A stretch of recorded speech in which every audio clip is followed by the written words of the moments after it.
The heat came first. Always did out here.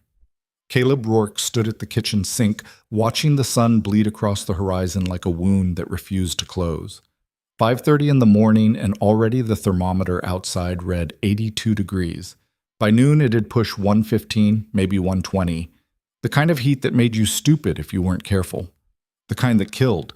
He filled a dented tin cup with water from the tap, metallic tasting, warm even after running for a minute, and drank it down in 3 swallows. His throat was perpetually dry these days. Had been for years. Some things you just stopped noticing. The ranch house creaked around him, settling into another day. 2 bedrooms, 1 bath, kitchen, living room. 1,200 square feet of sun-bleached wood and stubbornness. His grandfather built it in 1952, back when people still believed this land could support a family. 3 generations of Rourkes had proven that theory mostly wrong. Caleb was 43, looked 50, felt 60. The desert aged you in dog years. He pulled on his boots, scuffed leather, resoled twice, tongue split from the dry air, and grabbed his hat from the peg by the door. Faded denim shirt, jeans that had been dark blue once, a belt with a buckle he'd won at a rodeo in Barstow back when his knees still worked right. The same outfit he wore every day. Routine was religion out here. The screen door slapped shut behind him as he stepped onto the porch. 50 feet of dirt and scattered gravel separated the house from the barn. Beyond that, fencing stretched out in 3 directions, marking off pasture land that barely deserved the name. Scrub brush, Joshua trees, rocks that looked like they'd been thrown here by something angry. 200 acres of nothing much, and every inch of it trying to kill you slowly. He had 19 head of cattle left. Used to be 42 before the drought got serious. Before the water table dropped another 8 feet and the well started coughing up sand along with the water. Before the feed prices doubled and the beef prices stayed flat. Before his wife decided she'd had enough of barely scraping by in the middle of nowhere. That was 4 years back. Sarah left on a Tuesday. Took the truck, half the savings, and the dog. Didn't take much else because there wasn't much else to take. She'd called from her sister's place in Phoenix that night, crying, saying she was sorry but she couldn't do it anymore. Couldn't watch everything they'd worked for turn to dust. Couldn't watch him turn to dust along with it. He didn't blame her, not really. You can only ask someone to endure so much. The cattle were gathered near the northern fence line, clustered around one of the 3 remaining water troughs. Caleb could see them from the porch, dark shapes against the pale dirt, heads down, tails flicking at flies. They'd need checking. Everything needed checking. Fence, water lines, the windmill pump that powered the well, the solar panels he'd installed last year that were supposed to cut his power bill, but mostly just collected dust. He started with the barn. The door rasped open on hinges that needed oil. Inside, the air was thick and still, smelling of old hay and engine grease. His truck sat in the middle of the space, a 1989 Ford F-25O, white paint oxidized to chalk, 230,000 miles on the odometer. It started 3 times out of 4, which was good enough. He kept a second battery charged on the workbench just in case. Tools hung on pegboard along the back wall. Organized, clean, some of them older than he was. His grandfather's philosophy: take care of your tools, and they'll take care of you. Caleb checked the oil level in the truck, checked the tire pressure with a gauge held together with electrical tape, checked the toolbox in the bed to make sure nothing had walked off. Nobody came out here, but checking was habit. He fired up the truck, it caught on the second try, and let it idle while he loaded up. 5 fence posts, roll of barbed wire, post hole digger, staples, hammer, wire cutters, work gloves, water jug. The northern fence had 3 posts down, had been down for 2 weeks. He'd been putting it off because it meant half a day in the sun doing work that'd just need doing again in 6 months. But putting it off any longer meant the cattle would wander and he'd spend twice as long rounding them up. The drive out to the fence line took 15 minutes, following a dirt track that was mostly potholes and wishful thinking. The truck bounced and rattled, suspension shot to hell, radio stuck on a country station that came in clear about half the time. Some song about lost love and whiskey. They were all about lost love and whiskey. He parked where the fence curved east, killed the engine, sat for a moment in the sudden silence. The heat pressed down like a physical weight.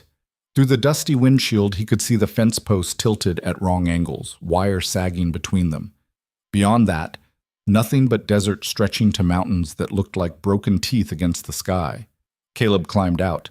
The heat hit him like opening an oven door. He pulled on the work gloves, grabbed the post hole digger, got started. Dig, lift, dump, dig, lift, dump. The ground was hard as concrete for the first 6 inches, then turned to loose sand and gravel. His shoulders ached within the first 10 minutes. Sweat soaked through his shirt, ran down his spine, stung his eyes. He didn't stop. Stopping meant thinking, and thinking led places he'd learned to avoid. He was on the second post hole, maybe an hour in, when he saw it, something pale against the brown dirt. 50 yards past the fence line, near a cluster of creosote bushes. At first he thought it was a tarp someone had dumped. People did that sometimes. Drove out from the city, threw their trash in the desert like it was a landfill. Mattresses, furniture, construction debris. He'd hauled out 3 refrigerators in the last year alone. But this wasn't shaped like a tarp. Caleb straightened up, wiping sweat from his forehead with the back of his glove. He squinted against the glare. The shape didn't move, didn't respond to the wind that was starting to pick up, pulling dust devils across the flats. He dropped the post hole digger and started walking. 30 yards out he realized it was a person. 20 yards he saw the rope. 10 yards he knew something was very, very wrong. A woman. Sitting with her back against a creosote bush, hands bound behind her, ankles tied together, a burlap sack pulled over her head, and tied at the neck with more rope. She wore a thin cotton dress, filthy and torn, no shoes. Her skin where he could see it, arms, legs, feet, was burned raw from the sun. She wasn't moving. Caleb broke into a run, stumbling over rocks, catching himself. His first thought, how long has she been here? His second, is she already dead? He dropped to his knees beside her, yanked off his gloves, pressed 2 fingers to the side of her neck where the rope bit into the burlap. For 3 seconds he felt nothing and his stomach dropped. Then, there. Faint, irregular, but present. A pulse. Jesus Christ, he muttered. His hands shook as he pulled out his pocket knife, flicked open the blade. Hey, can you hear me? No response. He cut the rope around her neck first, careful not to nick the fabric or her skin beneath it. The burlap was rough weave, old, stiff with dirt and what might have been dried blood. He pulled it off as gently as he could. The face underneath stopped him cold. She was young, maybe 25, maybe younger, with dark hair matted to her skull and skin so burned and dehydrated it looked like parchment. But it wasn't the burns that made him stare. It was the bruising. New bruises, old bruises, bruises in every stage of healing. Her left eye was swollen nearly shut. Split lip, dried blood under her nose. Someone had beaten her, badly and recently. Her eyes were closed. She didn't react to the light, to his voice, to his hands working at the ropes binding her wrists. The rope was the cheap nylon kind you could buy at any hardware store, tied tight enough to cut off circulation. Her hands were purple-blue, swollen.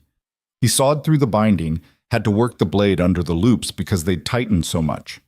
When the rope finally parted, she slumped forward, and he caught her, easing her down onto her side. Stay with me, he said, cutting the rope around her ankles. Come on, stay with me. He needed water. His jug was in the truck, 100 yards away. He hesitated. Didn't want to leave her, but she'd die without fluids. The sun was climbing, temperature already past 90. He ran. The truck seemed impossibly far. His boots slipped in the loose sand. His breath came hard. Not as young as he used to be. Not as fast. He grabbed the water jug from the truck bed, a blanket from behind the seat, ran back. She hadn't moved. Caleb spread the blanket over her, shading her face and torso from the direct sun. He uncapped the water jug, lifted her head carefully, trickled a small amount between her cracked lips. Most of it ran down her chin. He tried again. This time her throat moved. A swallow. Tiny, reflexive, but there. That's it, he said. Come on. He gave her more water, slow. Too much too fast and she'd choke. Or worse. He'd seen that happen once, years back, with a ranch hand who'd gotten heat stroke. The kid drank a quart in 30 seconds and vomited it all back up, went into convulsions. Died 3 hours later in the hospital in Barstow. After a minute, her eyelids fluttered. The right one, the less swollen one, cracked open. Her eye was brown, unfocused, tracking nothing. Her lips moved, but no sound came out. Don't try to talk, Caleb said. You're going to be okay. I'm going to get you out of here. He needed to move her to the truck, get her to a hospital. Barstow was an hour away, but there was a clinic in Baker, 30 minutes if he pushed it. She needed IV fluids, probably antibiotics, definitely a doctor. But moving her wrong could make things worse if she had internal injuries. No choice. Out here, you made the best decision you could and lived with it. He slid his arms under her shoulders and knees, lifted. She weighed almost nothing, lighter than she should. He could feel her ribs through the thin dress, count them. Whoever had done this to her hadn't just beaten her. They'd starved her. The walk back to the truck felt like miles. She hung limp in his arms, head lolled against his chest, breathing shallow. Halfway there, her eye opened again and she made a sound. Not a word, more like a whimper. Fear. He recognized it immediately. You're safe, he told her. Lies, probably. But what else do you say? Nobody's gonna hurt you, I promise. At the truck, he managed to get the passenger door open, eased her onto the bench seat. The vinyl was hot enough to burn skin, so he laid the blanket under her first. He buckled the seatbelt across her lap, tilted her head back slightly to keep her airway open, wedged the water jug between her and the door so it wouldn't roll around. Then he got in the driver's side, keyed the ignition, and pressed the accelerator to the floor. The truck fishtailed on the dirt track, rear wheels fighting for purchase. Caleb wrestled it straight, eyes flicking between the path ahead and the woman beside him. She hadn't moved since he'd set her down. Her breathing seemed worse, ragged, catching in her throat. Stay with me, he said again. Don't you quit on me. The drive to Baker normally took 30 minutes. He made it in 22. The clinic was a single-story cinder block building on the main road through town, painted white. Sign out front that said Baker Medical Center in faded red letters. Caleb pulled into the parking lot sideways across 2 spaces, slammed the truck into park, and ran for the entrance. A woman in scrubs looked up from behind the reception desk as he burst through the door. Mid-50s, gray hair, reading glasses on a chain. I need help, Caleb said. Woman in my truck. Someone left her in the desert. She's in bad shape. The receptionist was already on her feet, moving around the desk. Where? Passenger seat. She followed him out. 2 other people came with her, a young male nurse and an older man Caleb recognized as Dr. Mills, the only physician at the clinic. They got the woman out of the truck on a gurney, rushed her inside, started calling out medical jargon Caleb didn't understand. Blood pressure, heart rate, dehydration, possible internal bleeding. Sir, the receptionist said, appearing at his elbow, I need you to fill out some forms. I don't know her, Caleb said. I found her, that's all. I still need information. Name, address. He gave them. The receptionist wrote it down on a clipboard, asked a dozen more questions. How did he find her? When? What condition was she in? Did he see anyone else? Any vehicles? Did he move anything at the scene? Caleb answered what he could. The whole time his eyes kept drifting to the hallway where they'd taken her, half expecting someone to come out and tell him she'd died. Sir, the receptionist said gently, we've got her. Dr. Mills is good. But you should probably call the sheriff's office. They'll want to know about this. Yeah, Caleb said. Yeah, I know. He used the phone at the reception desk. It rang 4 times before someone picked up. San Bernardino County Sheriff Baker Substation. This is Deputy Foster. This is Caleb Rourke out on Route 127. I need to report. He paused, trying to find the right words. I found someone. A woman. She'd been tied up and left in the desert. There was a brief silence on the other end. Is she alive? Barely. She's at the clinic now. Where exactly did you find her? Caleb described the location as best he could. The deputy said he'd send someone out, told Caleb to wait at the clinic. The call ended. Caleb stood there with the phone in his hand for a moment before hanging up. Through the window, he could see the sun climbing higher, the heat shimmer already distorting the pavement. His truck sat where he'd left it, door hanging open, engine still running. He went out and shut it down. Back inside, he took a seat in the waiting room. Plastic chairs bolted to the floor, magazines from 2019, a television in the corner playing morning news with the sound off. He was the only one there. 20 minutes passed. 30. Dr. Mills emerged from the back, pulling off latex gloves. He was in his 60s, thin, with the kind of deep tan that came from living in the desert his whole life. He spotted Caleb and walked over. "She's stable," he said without preamble. "Severe dehydration, second-degree burns, multiple contusions and lacerations, 3 cracked ribs, possible concussion, but her vitals are improving. She's going to make it." Caleb felt something unknot in his chest. Can she talk? Not yet. She's sedated. Even if she wasn't, she's in no condition to answer questions. Mills sat down in the chair next to him. Whoever did this to her did a number. The bruising suggests repeated trauma over several days, maybe weeks. The ligature marks on her wrists and ankles are deep.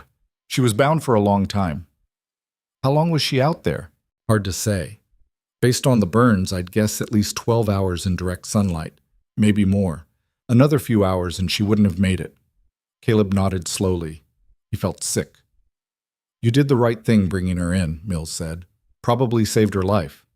"Yeah. Sheriff's going to want to talk to you." "I know." Mills stood. "I'll let you know when she wakes up." He disappeared back into the corridor. Caleb sat there staring at nothing. It was another 40 minutes before Deputy Foster showed up. He was younger than Caleb expected, maybe 30, with a crew cut and mirrored sunglasses that he didn't take off even inside. He introduced himself, shook Caleb's hand, pulled out a notepad. "Walk me through it," Foster said. Caleb did, start to finish. The deputy took notes, asked clarifying questions, asked the same questions again in different ways. Where exactly was the fence line? What time did he find her? Did he see any tire tracks, footprints, anything disturbed? "No," Caleb said. "I wasn't looking for that. I was trying to keep her alive." "Right." Foster flipped a page in his notepad. "You recognize her?" "Never seen her before." "She say anything?" "Not a word." "And you didn't see anyone else? No vehicles?" "Nobody. I was alone." Foster made another note. "We'll send someone out to the scene, take a look around. You'll need to show us exactly where." "Fine. One more thing." Foster finally took off the sunglasses. His eyes were pale blue, flat. "This is going to draw attention. Press, probably. You comfortable with that?" "No," Caleb said, "but I don't guess that matters much. Just be careful what you say. Don't speculate. Stick to the facts." "I don't plan on saying anything." Foster nodded, put the sunglasses back on. "I'll be in touch." He left. Caleb watched him go, then stood and walked to the receptionist's desk. "Is there somewhere I can get coffee?" he asked. "Machine in the break room," she said, pointing. "Help yourself." The coffee was terrible, burnt, hours old, weak enough to see through. He drank it anyway. It gave him something to do with his hands. Dr. Mills found him there 20 minutes later. "She's awake," he said. Caleb followed him back through the corridor to a small room with white walls and fluorescent lights that hummed. The woman lay in a hospital bed, propped at an angle, an IV line running into her left arm. Her face was cleaned up now, the worst of the dirt and blood washed away, but the bruises looked even worse against her pale skin. Both eyes were open. She tracked their movement as they entered. "This is the man who found you," Mills said to her gently. "His name is Caleb Rourke. He brought you here." Her eyes shifted to Caleb, held there. He couldn't read what was in them. Fear, maybe, wariness, or just exhaustion. "Hi," Caleb said. He felt awkward, didn't know where to put his hands. "How are you feeling?" She didn't answer right away. When she did, her voice was a rasp, barely audible. "Thirsty." Mills poured water from a pitcher into a plastic cup, helped her drink. She managed a few sips before turning her head away. "The deputy wants to talk to you when you're ready," Mills said. "But there's no rush. You need to rest." "No police," she said. The words came out stronger this time. "Urgent." Mills frowned. "Ma'am, someone did this to you. We need to shut—" "No police," she repeated. Her eyes found Caleb's again. "Please." There was something in that look. Desperation. Or knowledge. Like she knew exactly what would happen if the police got involved. And none of it was good. "That's not really up to me," Caleb said carefully. "They already know. They're going to have questions. I won't talk to them." Her jaw set. Even beaten half to death, barely able to lift her head, there was steel in her. "I won't." Mills glanced at Caleb, then back to her. "Why don't we discuss this later? You need to rest now. We can—" "Where am I?" she asked. "Baker Medical Center. It's a small town, about—" I know where Baker is. She closed her eyes for a moment. When she opened them again, they were wet. How far from the Nevada line? 90 miles, give or take. She nodded, just barely. Something passed across her face. Relief, maybe. Or resignation. What's your name? Mills asked. She was quiet for so long Caleb thought she wouldn't answer. Then, Alara. Alara what? Ven. Okay, Alara. Is there someone we can call? Family? Friends? No. Are you sure? Someone should know you're... There's no one, she said flatly. There's never been anyone. The room went quiet except for the hum of the lights and the soft beep of the monitor tracking her heart rate. Mills shifted uncomfortably. All right, he said finally. Get some rest. We'll talk more later. He gestured for Caleb to follow him out. In the hallway, door closed behind them. Mills lowered his voice. She's scared, he said, really scared. And not of whoever did this to her. She's scared of us, of authorities. I noticed. That usually means one of two things. Either she's running from the law, or she's running from someone the law won't protect her from. Or both, Caleb said. Or both. Mills crossed his arms. What are you thinking? I'm thinking this isn't my problem. Uh-huh. Mills gave him a look. And yet you're still here. Caleb didn't have an answer for that.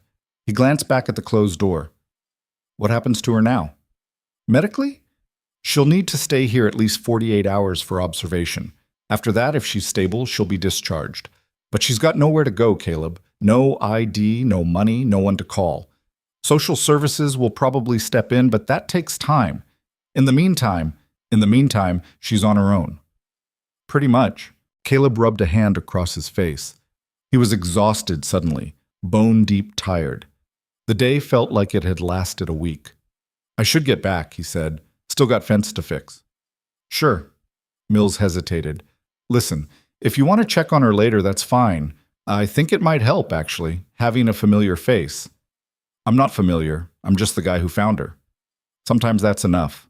Caleb nodded, but didn't commit to anything. He walked back out to the parking lot, climbed into his truck, sat there for a minute with his hands on the wheel.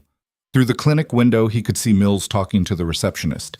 Beyond that, the desert stretched out in all directions, shimmering in the heat. He started the engine and drove home. The fence didn't get fixed that day, or the next. Caleb told himself he'd get to it, kept finding reasons to put it off. The truth was, his mind was elsewhere. He kept thinking about Alara Ven, the look in her eyes when she'd said no police, the flatness in her voice when she'd said there's no one. On the third day, he drove back to Baker. The clinic was quiet, only two other people in the waiting room. The receptionist recognized him, waved him through without making him sign in. He found Alara's room, knocked lightly on the doorframe. Yeah, she called. She was sitting up in bed, hair pulled back, looking better. The swelling in her face had gone down. The bruises had darkened to purple and yellow-green, but the fresh cuts were healing. She wore a hospital gown that was too big, sleeves slipping off one shoulder. She looked at him without surprise. You came back. Wanted to see how you were doing. Better than I was. That's something. He stepped into the room but didn't sit. Doctor says they're releasing you tomorrow. So I heard. You figure out where you're going? Not yet. He shifted his weight. This was why he'd come, but now that he was here, the words felt stuck. Listen, he said finally. I got a ranch about 40 minutes from here. It's not much. 200 acres, mostly dirt, but there's a spare room. If you need a place for a few days just to get your feet under you. She was already shaking her head. I can't. Why not? Because I don't know you. Because you don't know me. Because... She stopped, looked away. Because people who help me end up regretting it. That a threat? No. She met his eyes again. It's a warning. I'll take my chances. You don't understand? Then explain it to me. She was quiet for a long moment. When she spoke, her voice was careful, measured. The people who left me out there? They think I'm dead. If they find out I'm not, they'll come looking. And if they find me at your place, you become a problem they need to solve. I won't do that to you. Who are they? Does it matter? Yeah, Caleb said. It does. She studied him, weighing something. Finally, she said, men who believe they own things. People, Futures. Me. Men who don't like being told no. They have names? Lots of names. Doesn't change what they are. Caleb pulled the visitor's chair over and sat down. How long were you with them? 3 years, give or take? Doing what? Surviving. Her voice went flat again. Mostly. He nodded slowly. The pieces were starting to fit together in a picture he didn't like. They the ones who did that to your face? Among other things. Anyone report it? Anyone try to help? Once. She smiled, but there was no humor in it. That's how I ended up with the broken ribs. Caleb felt anger building in his chest, hot and tight. He pushed it down. Anger didn't help. The offer stands, he said. You want a place to stay? It's yours. No strings. You want to leave after a day, a week, whenever. That's fine too. But you shouldn't have to sleep on the street. Why do you care? Don't know, he admitted. Maybe I don't. Maybe I just can't stand the thought of leaving someone worse off than I found them. She considered that. Your wife okay with you bringing strange women home? Don't have a wife. Girlfriend? No. So it's just you out there. Just me. That must get lonely. You get used to it. Another silence. Outside the room, footsteps passed in the hallway. A phone rang somewhere. The monitor beside her bed beeped steadily. I'll think about it, Alara said finally. Fair enough. Caleb stood. I'll be back tomorrow morning. If you're here, we'll go. If you're not, I'll figure you made other plans. Okay. He turned to leave, got as far as the door before she spoke again. Caleb. He looked back. Thank you, she said, for finding me, for bringing me here, for... She gestured vaguely. All of it. Don't mention it. No, I mean it. You didn't have to do any of this. Most people wouldn't have. Well, he said, I'm not most people. He left before she could respond, walked back out to the parking lot, drove home in the fading light. The ranch looked the same as always. House, barn, desert, empty, quiet, waiting. That night he cleaned the spare bedroom for the first time in 4 years. She was there the next morning. Caleb pulled into the clinic parking lot just after 8, half expecting to find the room empty and Alara gone. But when he walked down that familiar corridor and turned the corner, he saw her sitting on the edge of the hospital bed, dressed in clothes that weren't hers, donated, probably. Jeans that were too short, a faded green t-shirt with a logo he didn't recognize, canvas shoes without socks. A plastic bag sat beside her on the bed containing whatever else they'd given her. She looked up when he entered. Her face was harder to read now that the worst of the swelling had gone down. The bruises were still there, ugly and dark, but her eyes were clearer, steadier. You're here, she said. Said I would be. People say a lot of things. He couldn't argue with that. You ready? She glanced around the room like she was taking inventory, making sure she wasn't forgetting anything. There was nothing to forget. She picked up the plastic bag and stood. Yeah, Dr. Mills intercepted them at the nurse's station. He handed Alara a paper bag with prescription bottles inside, antibiotics, painkillers, and went through the instructions twice. Take these with food. Don't drink alcohol. Watch for signs of infection. She nodded at all of it, but Caleb could tell she wasn't really listening. You need to come back in a week for a follow-up, Mills said. Make sure everything's healing properly. Okay, Alara said. Mills looked at Caleb. You'll make sure she gets here? I'll try. Good enough. He turned back to Alara, his expression softening. Take care of yourself. And if you need anything at all, you call here, day or night. Understood?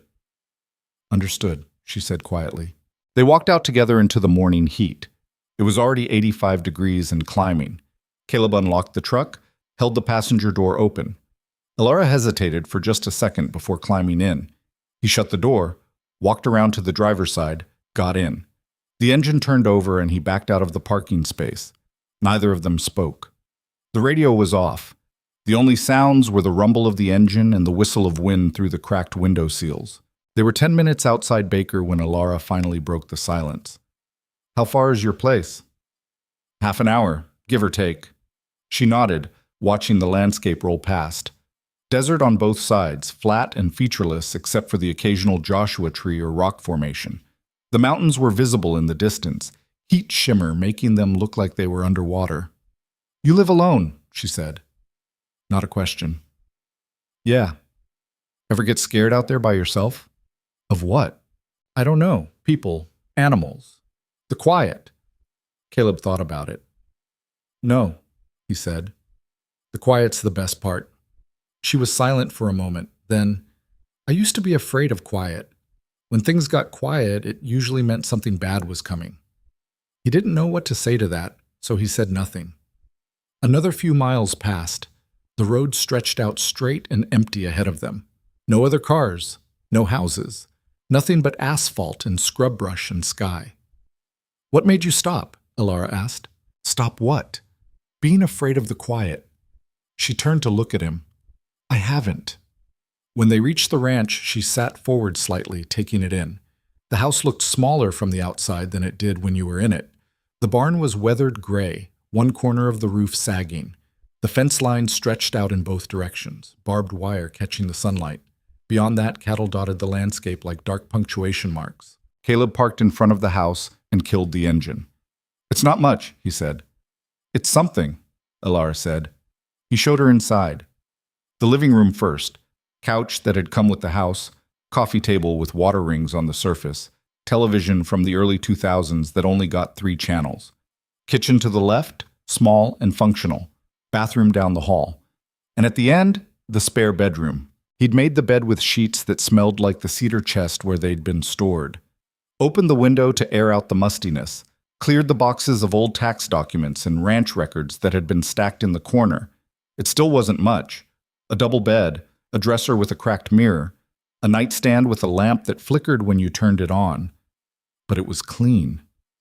Alara stood in the doorway, looking in. "This is for me?"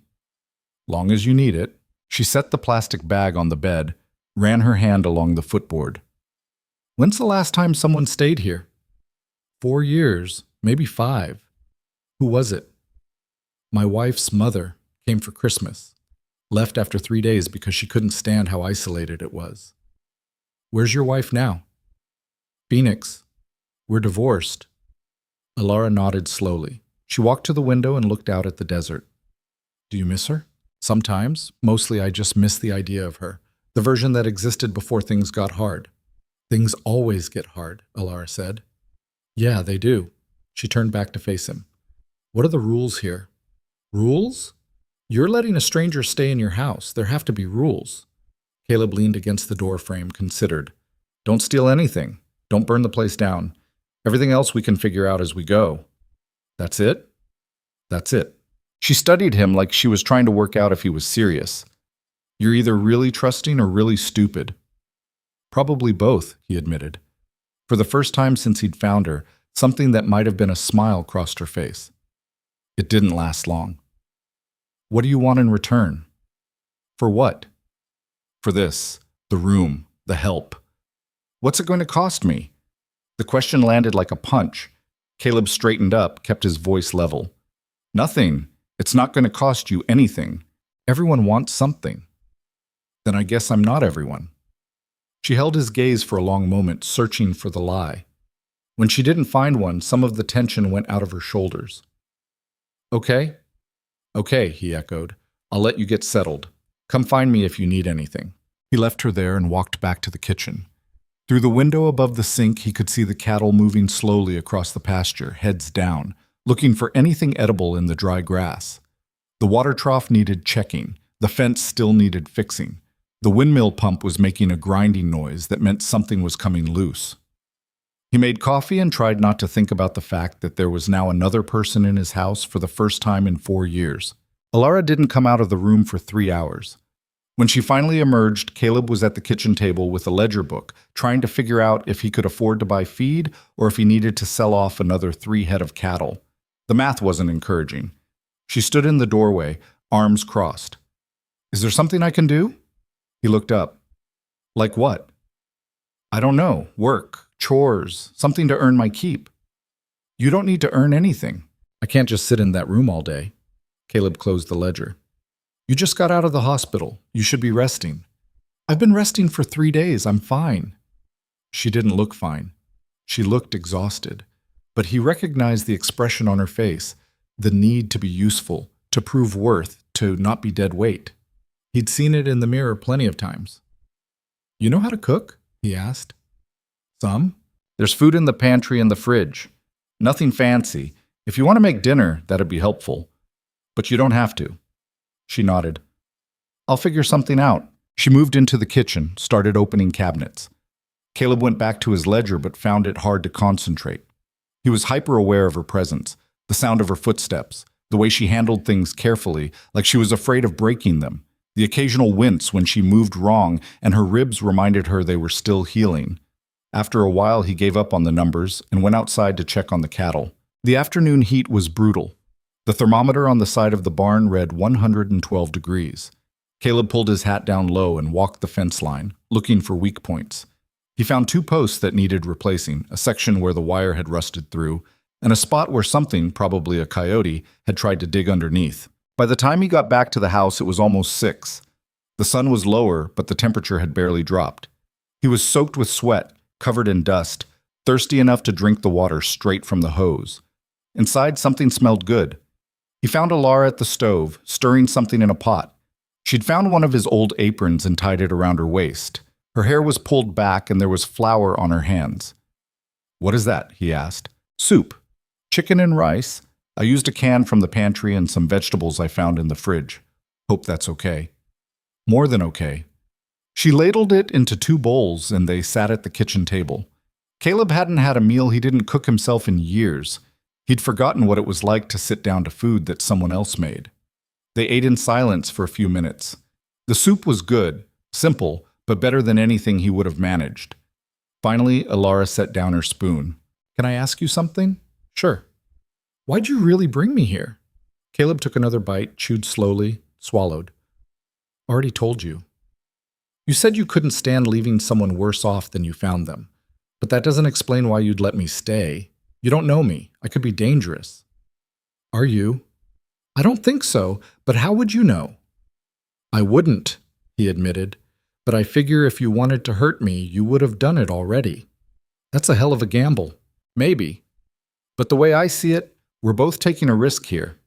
You're trusting that I'm not going to hurt you. I'm trusting the same thing. Seems fair." She picked up her spoon again, turned it over in her hands. "People aren't usually fair." "No," Caleb agreed. "They're not." They finished the meal. Alara cleared the dishes and washed them while Caleb put away the leftovers. It felt strange having someone else in the space. Not bad exactly, just unfamiliar, like wearing new boots before you'd broken them in. That night Caleb lay in bed staring at the ceiling, listening to the house settle. He could hear faint sounds from the spare room, the creak of bed springs, footsteps on old floorboards. Around midnight he heard her get up and walk to the kitchen. The faucet ran for a minute, then stopped. More footsteps, the bedroom door closing softly. He didn't fall asleep until almost 2. The next morning he woke to the smell of coffee. When he shuffled into the kitchen, still half asleep, Alara was already up. She'd made a pot of coffee and was sitting at the table with a mug, staring out the window at the sunrise. "Morning," Caleb said. She glanced over. "Morning. Hope you don't mind. I couldn't sleep." "Bad dreams?" "Something like that." He poured himself a cup and sat down across from her. The coffee was stronger than he usually made it. Better. "What time did you get up?" he asked. 5. "Maybe earlier. I'm not good at staying in bed." "That makes 2 of us." They sat in companionable silence, drinking coffee, watching the light change across the desert. After a while, Alara spoke without looking at him. "Those men I told you about, the ones who left me out there." "Yeah?" "They're going to come looking eventually, when they realize I'm not dead." Caleb set down his mug. "How do you know?" "Because that's what they do. They don't leave loose ends." "You know where they are?" "Last I knew they were in Prim, just across the state line, but they move around." "How many of them?" 4, sometimes 5. She finally turned to look at him. "You should know what you're getting into. If they find out I'm here, then we'll deal with it." "It's not that simple." "It never is." Caleb stood, refilled his coffee. "But I'm not handing you over to people who tied you up and left you to die. So unless you want to leave, we're going to have to figure something else out." "Like what?" I don't know yet, but I've got a shotgun and I know how to use it. That's a start. Alara shook her head slowly. You're crazy. Yeah, Caleb said. Probably. Over the next few days, they fell into a routine. Caleb would wake early, do the necessary work around the ranch, feeding cattle, checking water levels, repairing equipment. Alara would stay close to the house, cooking meals, cleaning things that didn't need cleaning, finding small projects to occupy herself. They talked some, but not much. Mostly they just existed in the same space, getting used to each other. On the fourth day, Caleb was in the barn working on the truck when Alara appeared in the doorway. I want to learn, she said. He looked up from the engine. Learn what? This. All of this. She gestured around. How to fix things. How to take care of the animals. How to survive out here. Why? Because I've spent the last 3 years depending on other people. I'm done with that. Caleb wiped his hands on a rag. It's hard work. Hot, dirty, mostly thankless. I don't care. He studied her for a moment. The bruises on her face were fading to yellow-green now. The split in her lip had healed to a thin line, but there was something new in her eyes, something that hadn't been there before. Determination, maybe, or defiance. All right, he said. Come here. He spent the next hour showing her the basics. How to check oil levels. How to identify when a belt was wearing out. How to jump-start a battery. She listened carefully, asked questions, got her hands dirty without complaint. When they finished, her forearms were streaked with grease, and there was a smudge of oil on her cheek. That's enough for today, Caleb said. Don't want to overdo it. I'm fine. Your ribs are still healing. Take it easy. She looked like she wanted to argue but didn't. Instead, she said, Tomorrow, can you show me more? If you want.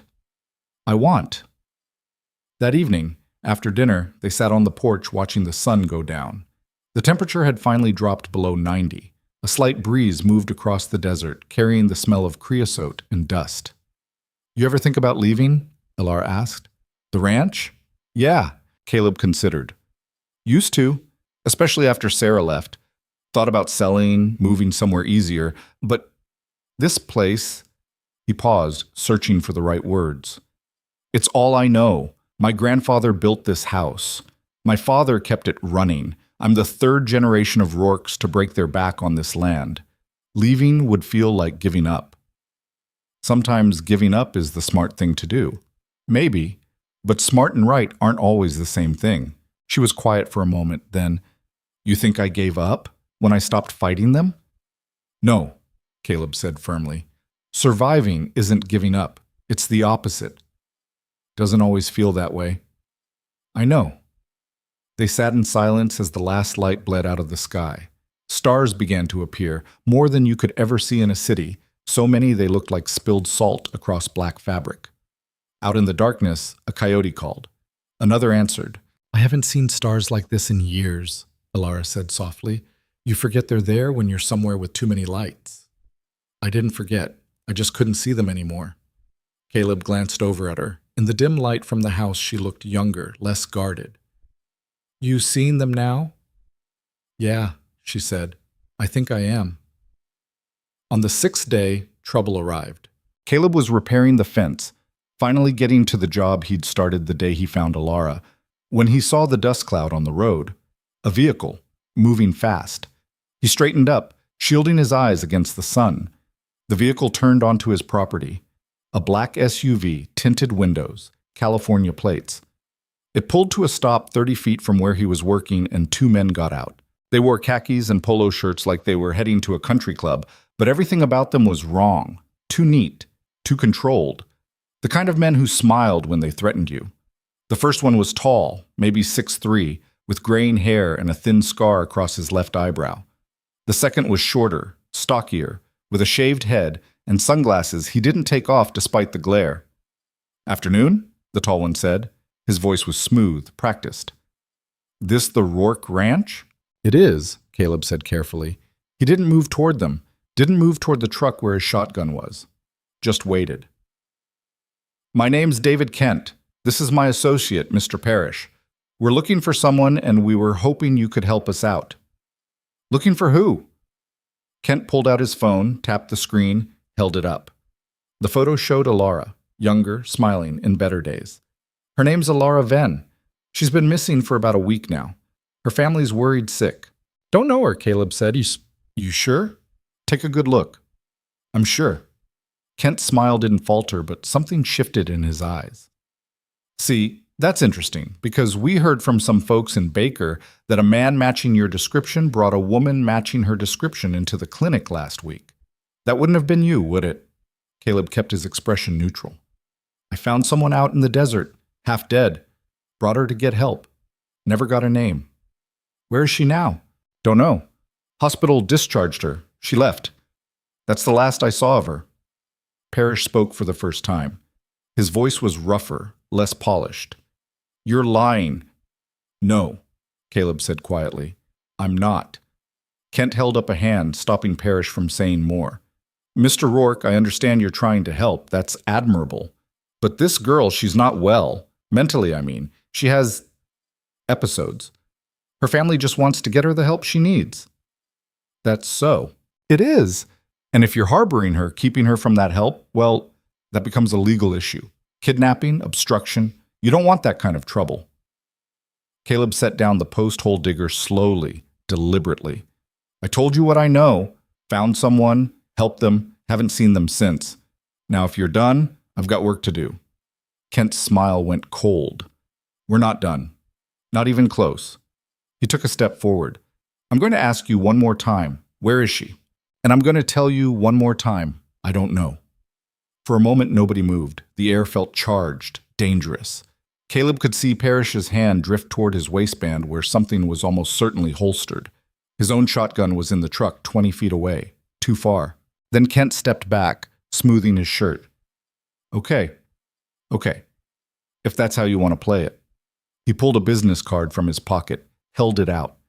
When Caleb didn't take it, he let it fall to the ground. You change your mind. You remember something useful. You give me a call, day or night. I won't. We'll see. Kent turned toward the SUV, then paused. Nice place you got here. Isolated, though. Long way from help if something were to happen. Fire, accident, that kind of thing. You should be careful. That a threat? Just friendly advice. They got back in the SUV and drove off, kicking up dust.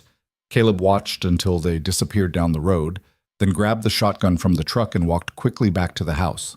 Alara was standing in the kitchen window. She'd seen everything. How long were you watching? He asked. Long enough. Her voice was tight. That was Kent and Parrish. Figured. Did they? I didn't tell them anything, but they know you're alive. They know I found you. They'll be back. She nodded, face pale. I should leave. No. Caleb, you heard what he said. They'll come after you. Burn this place down if they have to. I won't let that happen. It's not your choice. The hell it isn't. Listen to me. He set the shotgun on the table, turned to face her directly. Those men, whatever they did to you, whatever they're planning to do, it ends here. You're not going back to them, period. You can't stop them. Watch me. She stared at him, eyes bright with frustration or fear or both. Why? Why are you doing this? Because it's the right thing to do. That's not good enough. Because nobody helped me, Caleb said, the words coming out harder than he intended. When Sarah left, when this place started falling apart, when I spent 2 years barely holding on by my fingernails, nobody gave a damn. And I don't want to be that person, the one who looks away when someone needs help. The kitchen went silent except for the hum of the refrigerator and the distant sound of wind against the windows. Okay, Alara said finally, quietly. Okay? I'll stay. For now. But if things get bad, if they really come after you, I'm gone. Deal? It wasn't much of a compromise, but it was something. Deal. That night, Caleb sat on the porch with the shotgun across his lap, watching the road. Alara came out around midnight with 2 mugs of coffee. You should sleep, she said, handing him one. So should you. Can't. She sat down on the step beside his chair. Keep thinking about what Kent said, about this place being isolated. He's right. If they come back with more people, we're outnumbered. Then we don't fight them head on. We make them think twice about coming back at all. How? Caleb took a sip of coffee, thinking. We make noise. Let people know you're here. Make it so if something happens to you, or to me, there'll be questions. Witnesses. Like who? Doc Mills, for one. Deputy Foster. Maybe some folks in town. The more people who know, the harder it is for Kent to make you disappear again. Alara shook her head.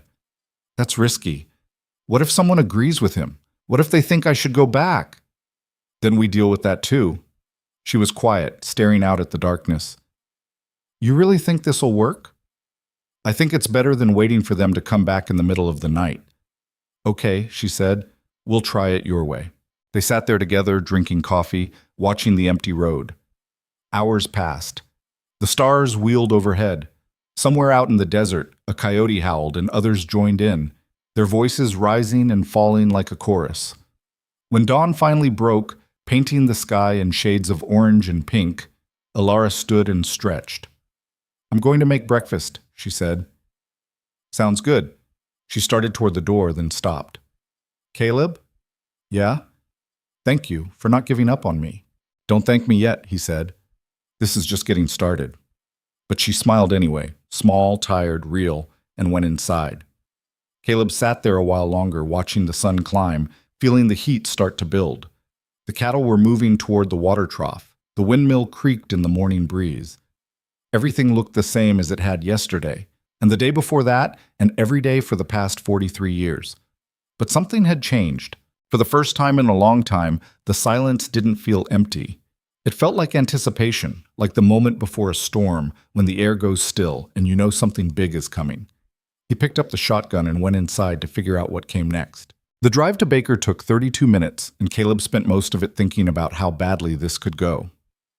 Alara sat in the passenger seat, fingers drumming against her thigh, staring out the window without really seeing anything. She'd argued against coming, said it was too dangerous, said Kent probably had people watching. Caleb had pointed out that hiding wouldn't make them any safer, and at least this way they were doing something instead of just waiting. She'd stopped arguing, but she hadn't agreed either. The clinic parking lot was half full when they arrived. Caleb pulled into a space near the entrance and cut the engine. For a moment, neither of them moved. Last chance to back out, Alara said. You want to back out? I asked first. No, Caleb said. I don't. Then I guess we're doing this. They got out and walked across the parking lot. The heat was already oppressive, the sun turning the asphalt soft. Inside, the air conditioning hit like a wall of cold.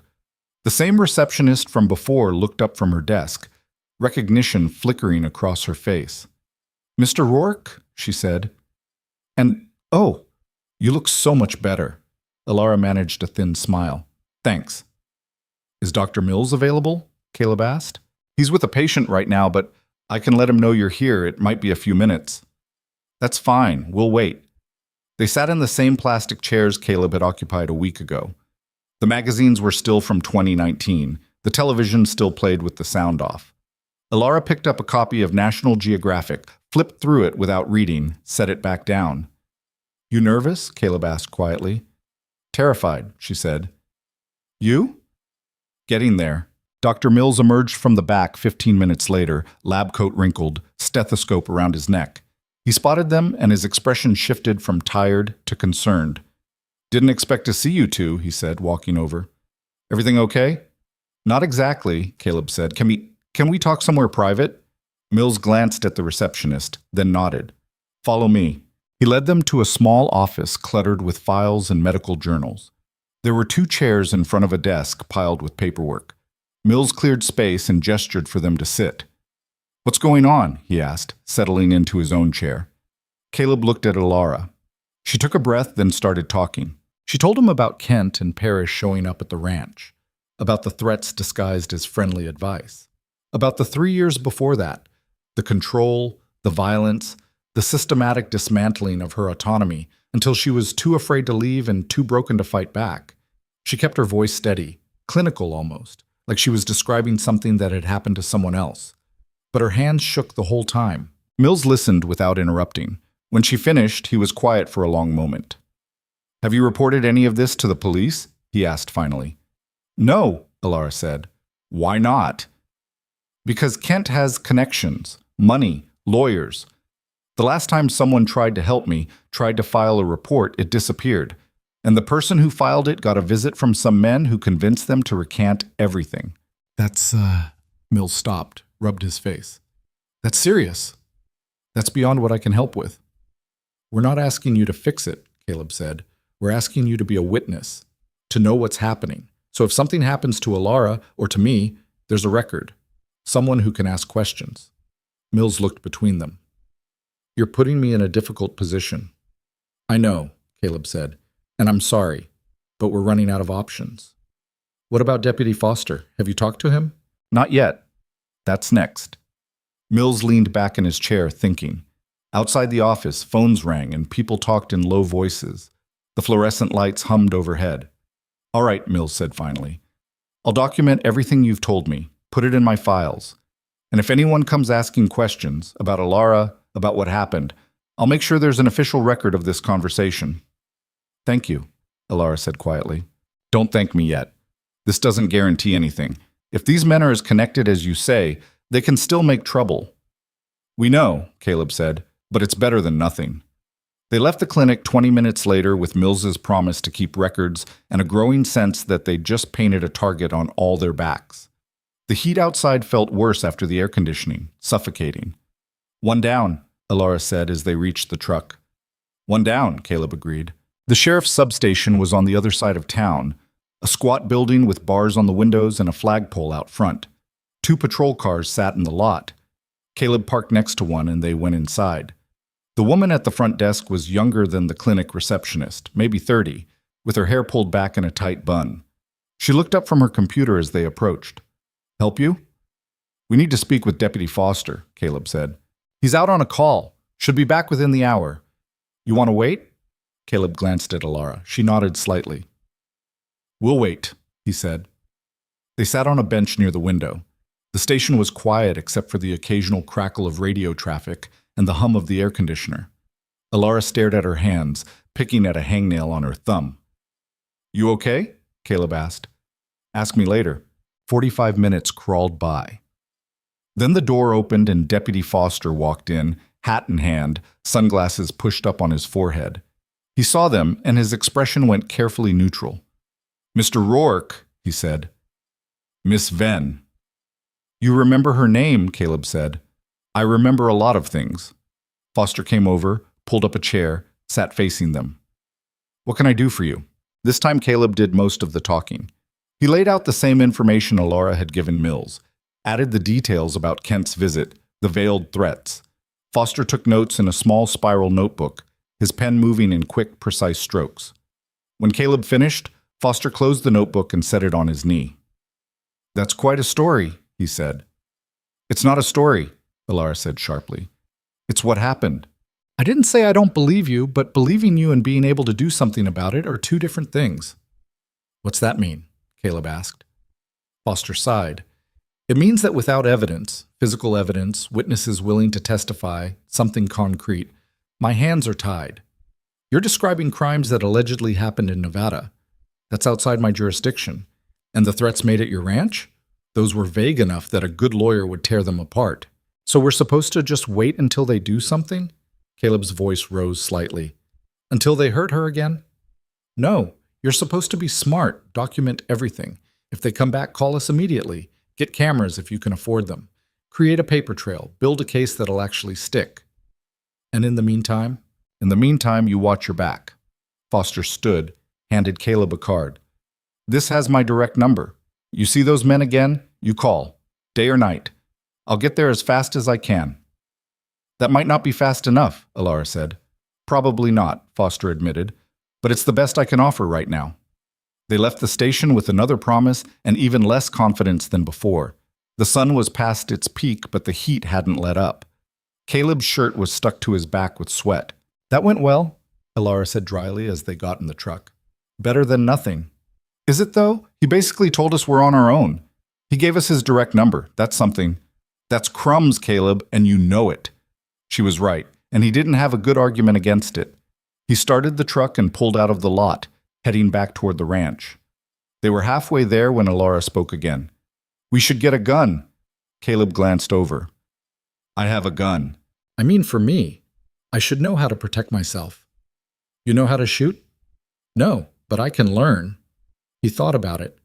The idea of putting a weapon in her hands felt both necessary and dangerous. But she was right.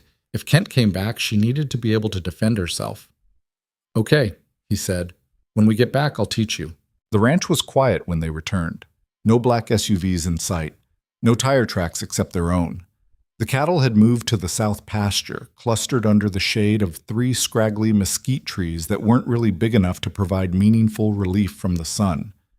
Caleb went to his bedroom and returned with a .38 revolver his father had given him 20 years ago. It was clean, well-maintained, loaded with 5 rounds. He handed it to Alara. She held it gingerly, like it might go off on its own. It's heavier than I thought it would be. That's good. Means you'll think twice before using it. He took her out behind the barn where he'd set up makeshift targets years ago. Old cans on fence posts, a sheet of plywood with circles drawn in marker. He showed her the basics. How to hold it. How to aim. How to squeeze the trigger instead of pulling it. Her first shot went wide, kicking up dust 10 feet to the left of the target. The recoil surprised her and she nearly dropped the gun. Steady, Caleb said. Keep both hands on it. Lean into the shot. She tried again. Closer this time, but still a miss. Third shot clipped the edge of the plywood. Fourth hit a can, sent it spinning off the post. Better, Caleb said. She lowered the gun, hands shaking slightly. How do you know when you need to use it? What do you mean? I mean, when do you pull the trigger? How do you know if you're really in danger or if you're just scared? Caleb took the gun from her, reloaded it. You trust your gut. If something feels wrong, it probably is. Don't wait for proof. Don't wait for them to make the first move. You protect yourself. That's what got me into this mess in the first place. I didn't trust my gut. I ignored every warning sign because I wanted to believe people were better than they were. That's not the same thing. Isn't it? He handed the gun back to her. Try again. She fired the remaining rounds. 2 hit the plywood. 1 knocked over another can. When she was done, her arms were sore and her ears were ringing despite the earplugs Caleb had given her. You did good, he said. I missed more than I hit. First time shooting. You'll get better. They walked back to the house together. Inside, Alara set the gun on the kitchen table and flexed her hands. Thank you, she said, for teaching me. Don't mention it. No, I mean it. You didn't have to do any of this. You could have just left me at the clinic and walked away. Yeah, Caleb said. I could have. So why didn't you? He poured 2 glasses of water from the tap, handed her one. You really want to know? I do. Because 4 years ago, when Sarah left, I spent 3 months sitting in that chair. He pointed to the recliner in the living room, drinking myself stupid and thinking about eating a bullet.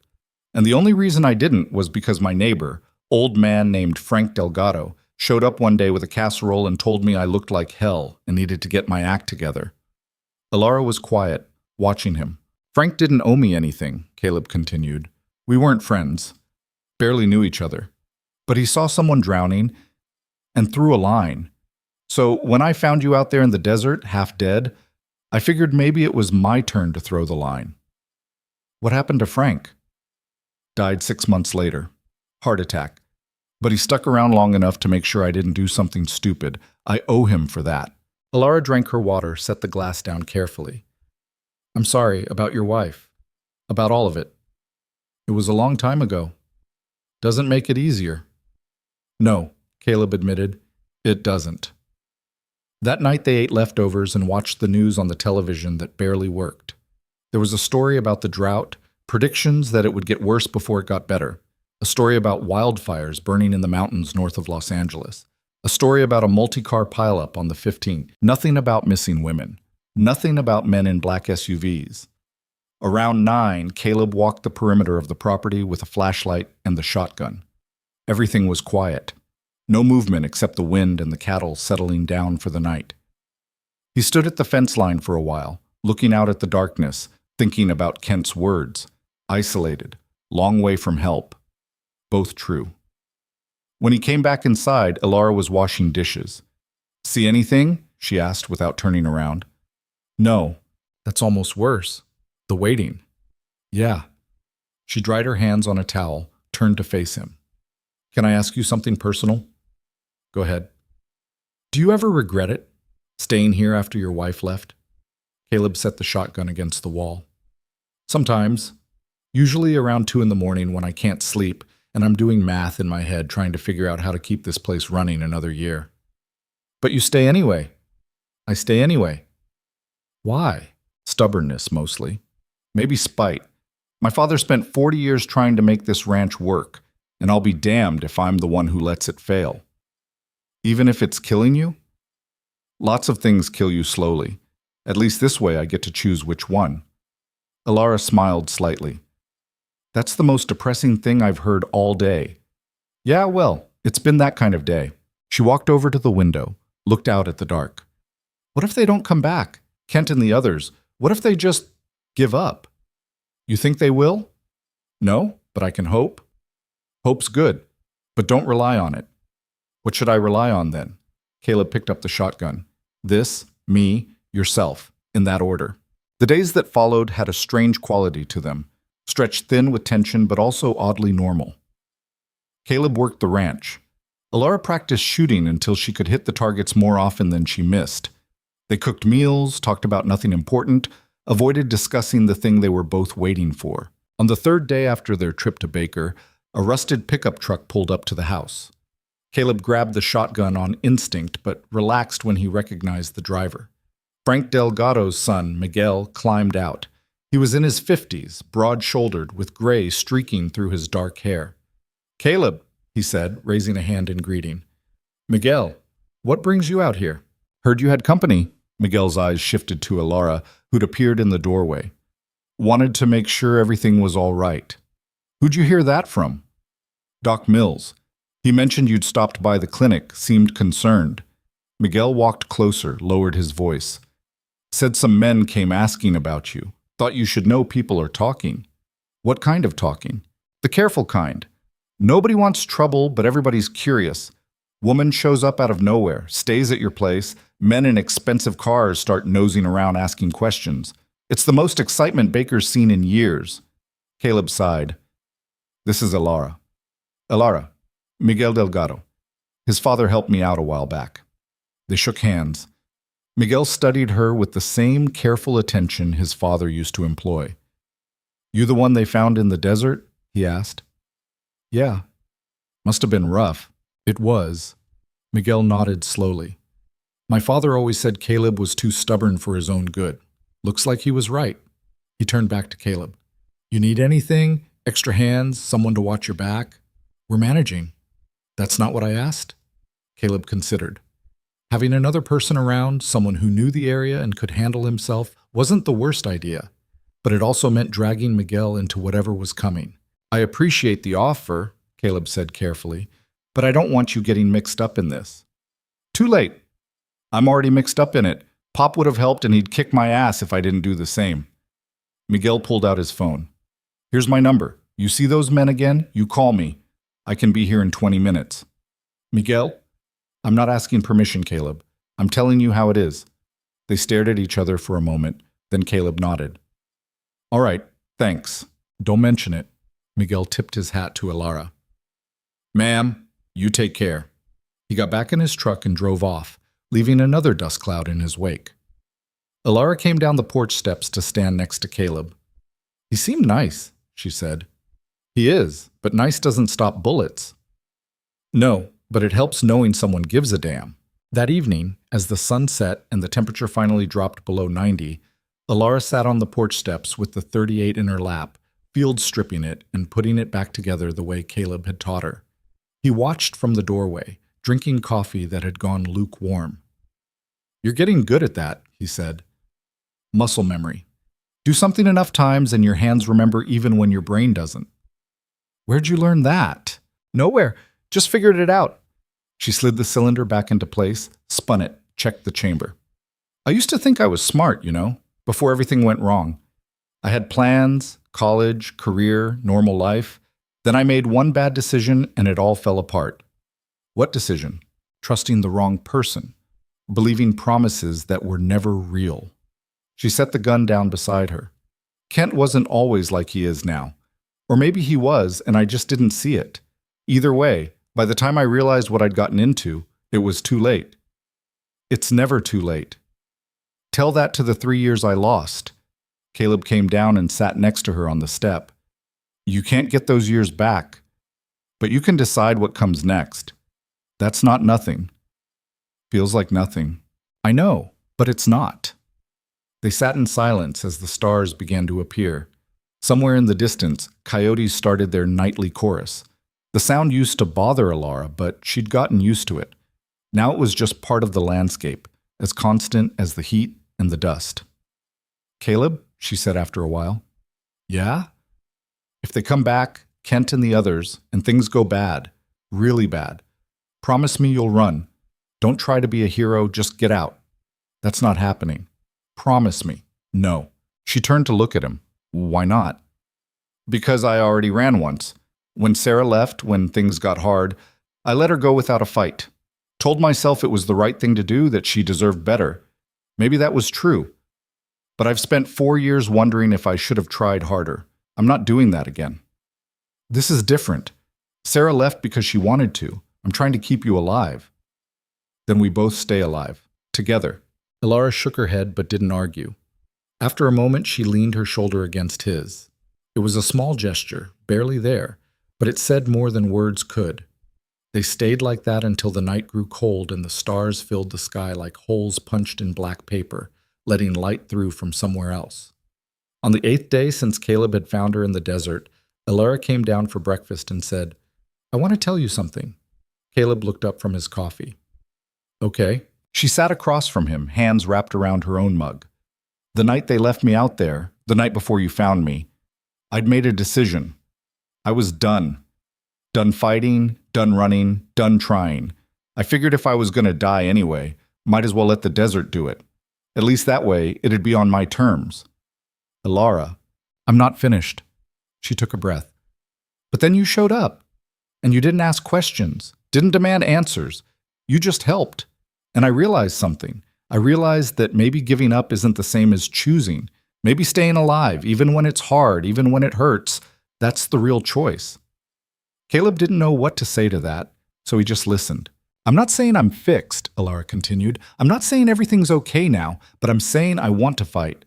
For the first time in 3 years, I actually want to survive this. And that's because of you. You did that yourself, Caleb said quietly. I just gave you a place to do it. No, you gave me a reason. She set down her mug. So thank you for that.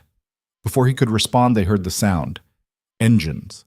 Multiple vehicles, coming fast. Caleb was on his feet instantly, grabbing the shotgun from where it leaned against the counter. Alara snatched the .38 from the table drawer where they'd started keeping it. They moved to the window. 3 vehicles this time. The black SUV from before, and 2 trucks, all kicking up dust as they turned onto the property. They stopped 50 yards from the house, engines idling. Kent got out first. Then Parrish. Then 5 more men, all wearing similar expressions of controlled violence. One carried a baseball bat. Another had something tucked into his waistband that might have been a gun. Stay inside, Caleb said to Alara. No. Alara sighed. I said no. We do this together or we don't do it at all. He wanted to argue, but there wasn't time. Kent was walking toward the house now, hands loose at his sides, that same practiced smile on his face. Caleb stepped out onto the porch, shotgun held low but ready. Alara followed, the .38 tucked into the back of her jeans, hidden by her shirt. Kent stopped at the bottom of the porch steps. Mr. Rourke, we meet again. You're on my property uninvited, Caleb said. Turn around and leave before this gets ugly. Now that's not very friendly. We just came to talk. You brought 7 men to talk? Insurance, in case you weren't feeling conversational. Kent's eyes shifted to Alara. There you are. We've been looking for you. I'm not going back, Alara said. Her voice shook slightly but held steady. That's not your decision to make.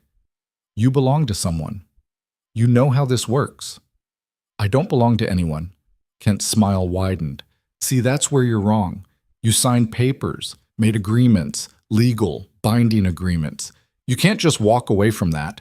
Those papers were signed under duress, Caleb said. They're not worth the ink they're printed on. You a lawyer now, Rourke? No, but I know coercion when I see it. Is that what she told you? That she was forced? Kent laughed. She came willingly. Begged for the opportunity, actually. We gave her a life, took care of her. And this is how she repays us? Running off, causing problems, making us look bad? You tied her up and left her to die in the desert, Caleb said flatly. That's not taking care of someone. That was a lesson. She needed to learn respect. Kent took a step closer. But she's learned now, haven't you, Alara? You've seen what happens when you step out of line, so come on. Stop making this harder than it needs to be. No, Alara said. I'm sorry, what? I said no. She stepped forward, standing beside Caleb at the porch railing. I'm not going anywhere with you. Not now, not ever. Kent's smile finally faltered. You don't have a choice. Yes, I do, and I choose to stay here. For a moment, nobody moved. The air felt charged, dangerous. Caleb's finger rested on the shotgun's safety, ready to flick it off. Then Kent nodded slowly. Okay, I see how it is. He looked at the men behind him. Bring her. They started forward. Caleb raised the shotgun, aimed it at Kent's chest. Stop right there. The men froze. Kent held up a hand. You're not going to shoot me, Rourke. You're not stupid. Try me. You pull that trigger and my associates here will tear this place apart with you in it. You ready for that? Are you ready to die finding out? They locked eyes.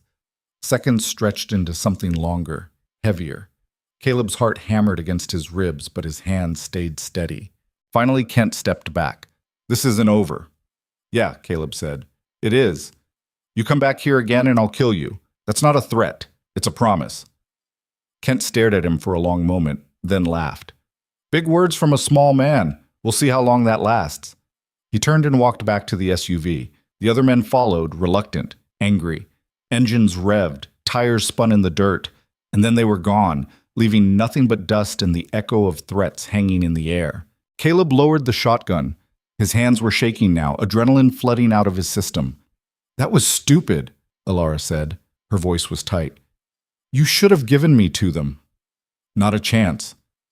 They'll be back, with more people, more guns, and next time they won't just talk. I know. So what do we do? Caleb looked out at the empty road, then back at her. We get ready. Getting ready turned out to be harder than saying it. Caleb spent the rest of that day boarding up windows. Not all of them. They still needed airflow and the ability to see what was coming, but enough to make forced entry more difficult. He used plywood left over from a barn repair project 3 years back. Wood that had warped slightly in storage but would still stop a rock or a fist. The nail gun ran out of charge halfway through, and he had to finish with a hammer, each strike echoing across the empty desert like a countdown. Alara worked beside him, holding boards steady while he nailed them in place. She didn't talk much. Neither did he. There wasn't much to say that hadn't already been said. By sunset, they'd reinforced the north and east sides of the house. The west side faced the road and needed to stay clear so they could see vehicles approaching. The south side had the kitchen window and the back door, both necessary exits if things went sideways. When they finished, Caleb stood back and looked at what they'd done. The house looked like it was bracing for a hurricane or a war. This won't stop them, Alara said, reading his thoughts. No, but it'll slow them down. For what? 5 minutes? 10? Long enough to figure out our next move. She wiped sweat from her forehead with the back of her hand. You really think we can win this? I think we can survive it. That's close enough. Inside, Caleb pulled out every weapon he owned. The shotgun. The .38 he'd given Alara. A .22 rifle his grandfather had used for rabbits. A 9mm Glock he'd bought after Sarah left and never fired. He laid them all on the kitchen table along with every box of ammunition he could find. 3 boxes of 12-gauge shells. 2 boxes of .38 rounds. 1 partial box of .22s. 76 rounds for the Glock. That's it? Alara asked. That's it. I'm a rancher, not a gun collector. 7 men against 2. We're outnumbered and outgunned. We've got home field advantage. We know this place. They don't. That's not much of an advantage. No, Caleb admitted. It's not. He showed her how to load the shotgun, how to chamber a round in the Glock, how to clear a jam if one happened. She learned quickly, her hands steady despite the fear he could see in her eyes. When they finished, she picked up the .38 and turned it over in her hands. I've been thinking about what Kent said, she said quietly. About the papers I signed. What about them? He's right. I did sign them, voluntarily. I mean, I was desperate and stupid and he knew exactly what buttons to push, but technically I made the choice. Elara, no, listen. I'm not saying he was right to do what he did, but I'm saying I'm not completely innocent here. I let it happen. I didn't fight back when I should have. Caleb took the gun from her hands, set it down. You survived. That's what matters. The rest is just noise. It doesn't feel like noise. Guilt never does, but you can't let it eat you alive. That's what people like Kent count on, that you'll blame yourself more than you blame them. She was quiet for a moment. Then, how do you stop feeling guilty? You don't. You just learn to carry it better. The phone rang, cutting through the conversation. Caleb picked up the receiver. Caleb, it's Miguel. Hey. Heard there was some excitement out your way this afternoon. Multiple vehicles, lot of men. You okay? We're fine. How'd you hear? Betty Morrison lives about a mile down the road from you. She saw the dust, got curious, called me, said it looked like trouble. She wasn't wrong. They still there? No, they left, but they'll be back. Miguel was quiet for a beat. I'm coming over. Miguel, you don't need to... Ish. I'm already in my truck. Be there in 20. The line went dead. Caleb hung up and looked at Elara. Company's coming, he said. Miguel arrived 18 minutes later, driving a Ford F-150 that had seen better days. He had a rifle case in the passenger seat and a cooler in the truck bed. He got out, grabbed both, walked up to the porch. Brought beer and ammunition, he said. Figured you could use both. Despite everything, Caleb smiled. Come on in. They sat at the kitchen table, the three of them, and Miguel listened while Caleb laid out the situation. He didn't interrupt, didn't ask unnecessary questions. When Caleb finished, Miguel opened the rifle case and pulled out a Winchester 70, well-maintained, scope-mounted. This was my father's, he said. He taught me to shoot with it when I was 12. If things go bad, I can hit a target at 300 yards. I can't ask you to do this, Caleb said. You're not asking. I'm volunteering. Miguel, these men, they're not going to play fair. They'll hurt you if they get the chance. Then I guess I better not give them the chance. Miguel looked at Elara. No offense, ma'am, but you look like you've been through hell. Those men did that to you. Yeah. Then they deserve whatever's coming. Elara's eyes went bright. She looked away quickly, wiping at them with her sleeve. Thank you. Don't thank me yet. Let's make sure we all survive first. They spent the next hour planning. Miguel suggested setting up a watch rotation, someone awake at all times, watching the road. Caleb agreed. They talked about sight lines, choke points, where to position themselves if Kent came back with his crew. Miguel walked the property, identifying the best defensive positions. A rise near the barn with clear views in 3 directions. The corner of the house where 2 walls met, creating cover. The old water tower, rusted and unused, but high enough to see for miles. By the time they finished, it was after midnight. Miguel volunteered for first watch. Caleb tried to argue, but Miguel cut him off. You've been running on fumes for days. Get some sleep. I'll wake you if anything happens. Caleb wanted to protest, but exhaustion was winning. He nodded, headed to his bedroom, collapsed on the bed without bothering to take off his boots. He woke 4 hours later to silence. For a moment he lay there, disoriented, trying to remember why his chest felt tight and his jaw ached from clenching. Then it came back. Kent. The threats. Miguel standing watch. He got up, splashed water on his face from the bathroom sink, walked out to the living room. Miguel was sitting by the front window, rifle across his lap, drinking coffee from a thermos. Anything? Caleb asked. Quiet as a grave. Your turn. Get some coffee. I'm going to catch a few hours on the couch. They switched off. Caleb took the rifle, settled into the chair Miguel had vacated, watched the darkness. The stars were bright tonight, no moon. Good for seeing headlights from far away. Bad for seeing anything else. Around 6, the sun started to rise. Caleb made fresh coffee, drank it while watching the landscape transform from black to gray to the washed-out brown of early morning. He heard movement behind him, Elara coming down the hall. Any luck sleeping? He asked. Not really. You? A few hours. She poured herself coffee, joined him at the window. What time is it? Little after 6? Feels later. Yeah. They stood together, drinking coffee, watching the sun climb. The cattle were already moving toward the water trough. A hawk circled overhead, hunting. Everything looked normal, peaceful even. "I hate this," Ilara said quietly. "What?" "The waiting. I'd almost rather they just came back and got it over with." "Careful what you wish for." "I know, but at least then I'd know. Right now I'm just sitting here imagining all the ways this could go wrong." Caleb understood that feeling. He'd spent the last 4 years waiting for this place to finally collapse, for the bank to foreclose, for the last cow to die and leave him with nothing. The anticipation was worse than the actual disaster. "They might not come back," he said. "Kent doesn't strike me as the type who likes losing. Yesterday, I embarrassed him in front of his crew. He might decide you're not worth the trouble." "You don't believe that?" "No, but it's possible." Miguel woke around 7:30, complained his back hurt from the couch, made eggs and toast for everyone. They ate in the kitchen, weapons within reach, ears tuned to any sound from outside. The day passed slowly. Caleb did minimal ranch work, just enough to keep the cattle alive. Miguel walked the perimeter twice, checking for signs anyone had been snooping around during the night. Ilara cleaned the guns, reloaded magazines, organized ammunition by caliber. By evening, they were all on edge. "This is ridiculous," Miguel said. "We can't just sit here forever waiting for them to show up." "What's the alternative?" Caleb asked. "We go to them, find out where they're staying, confront them on our terms." "That's suicide."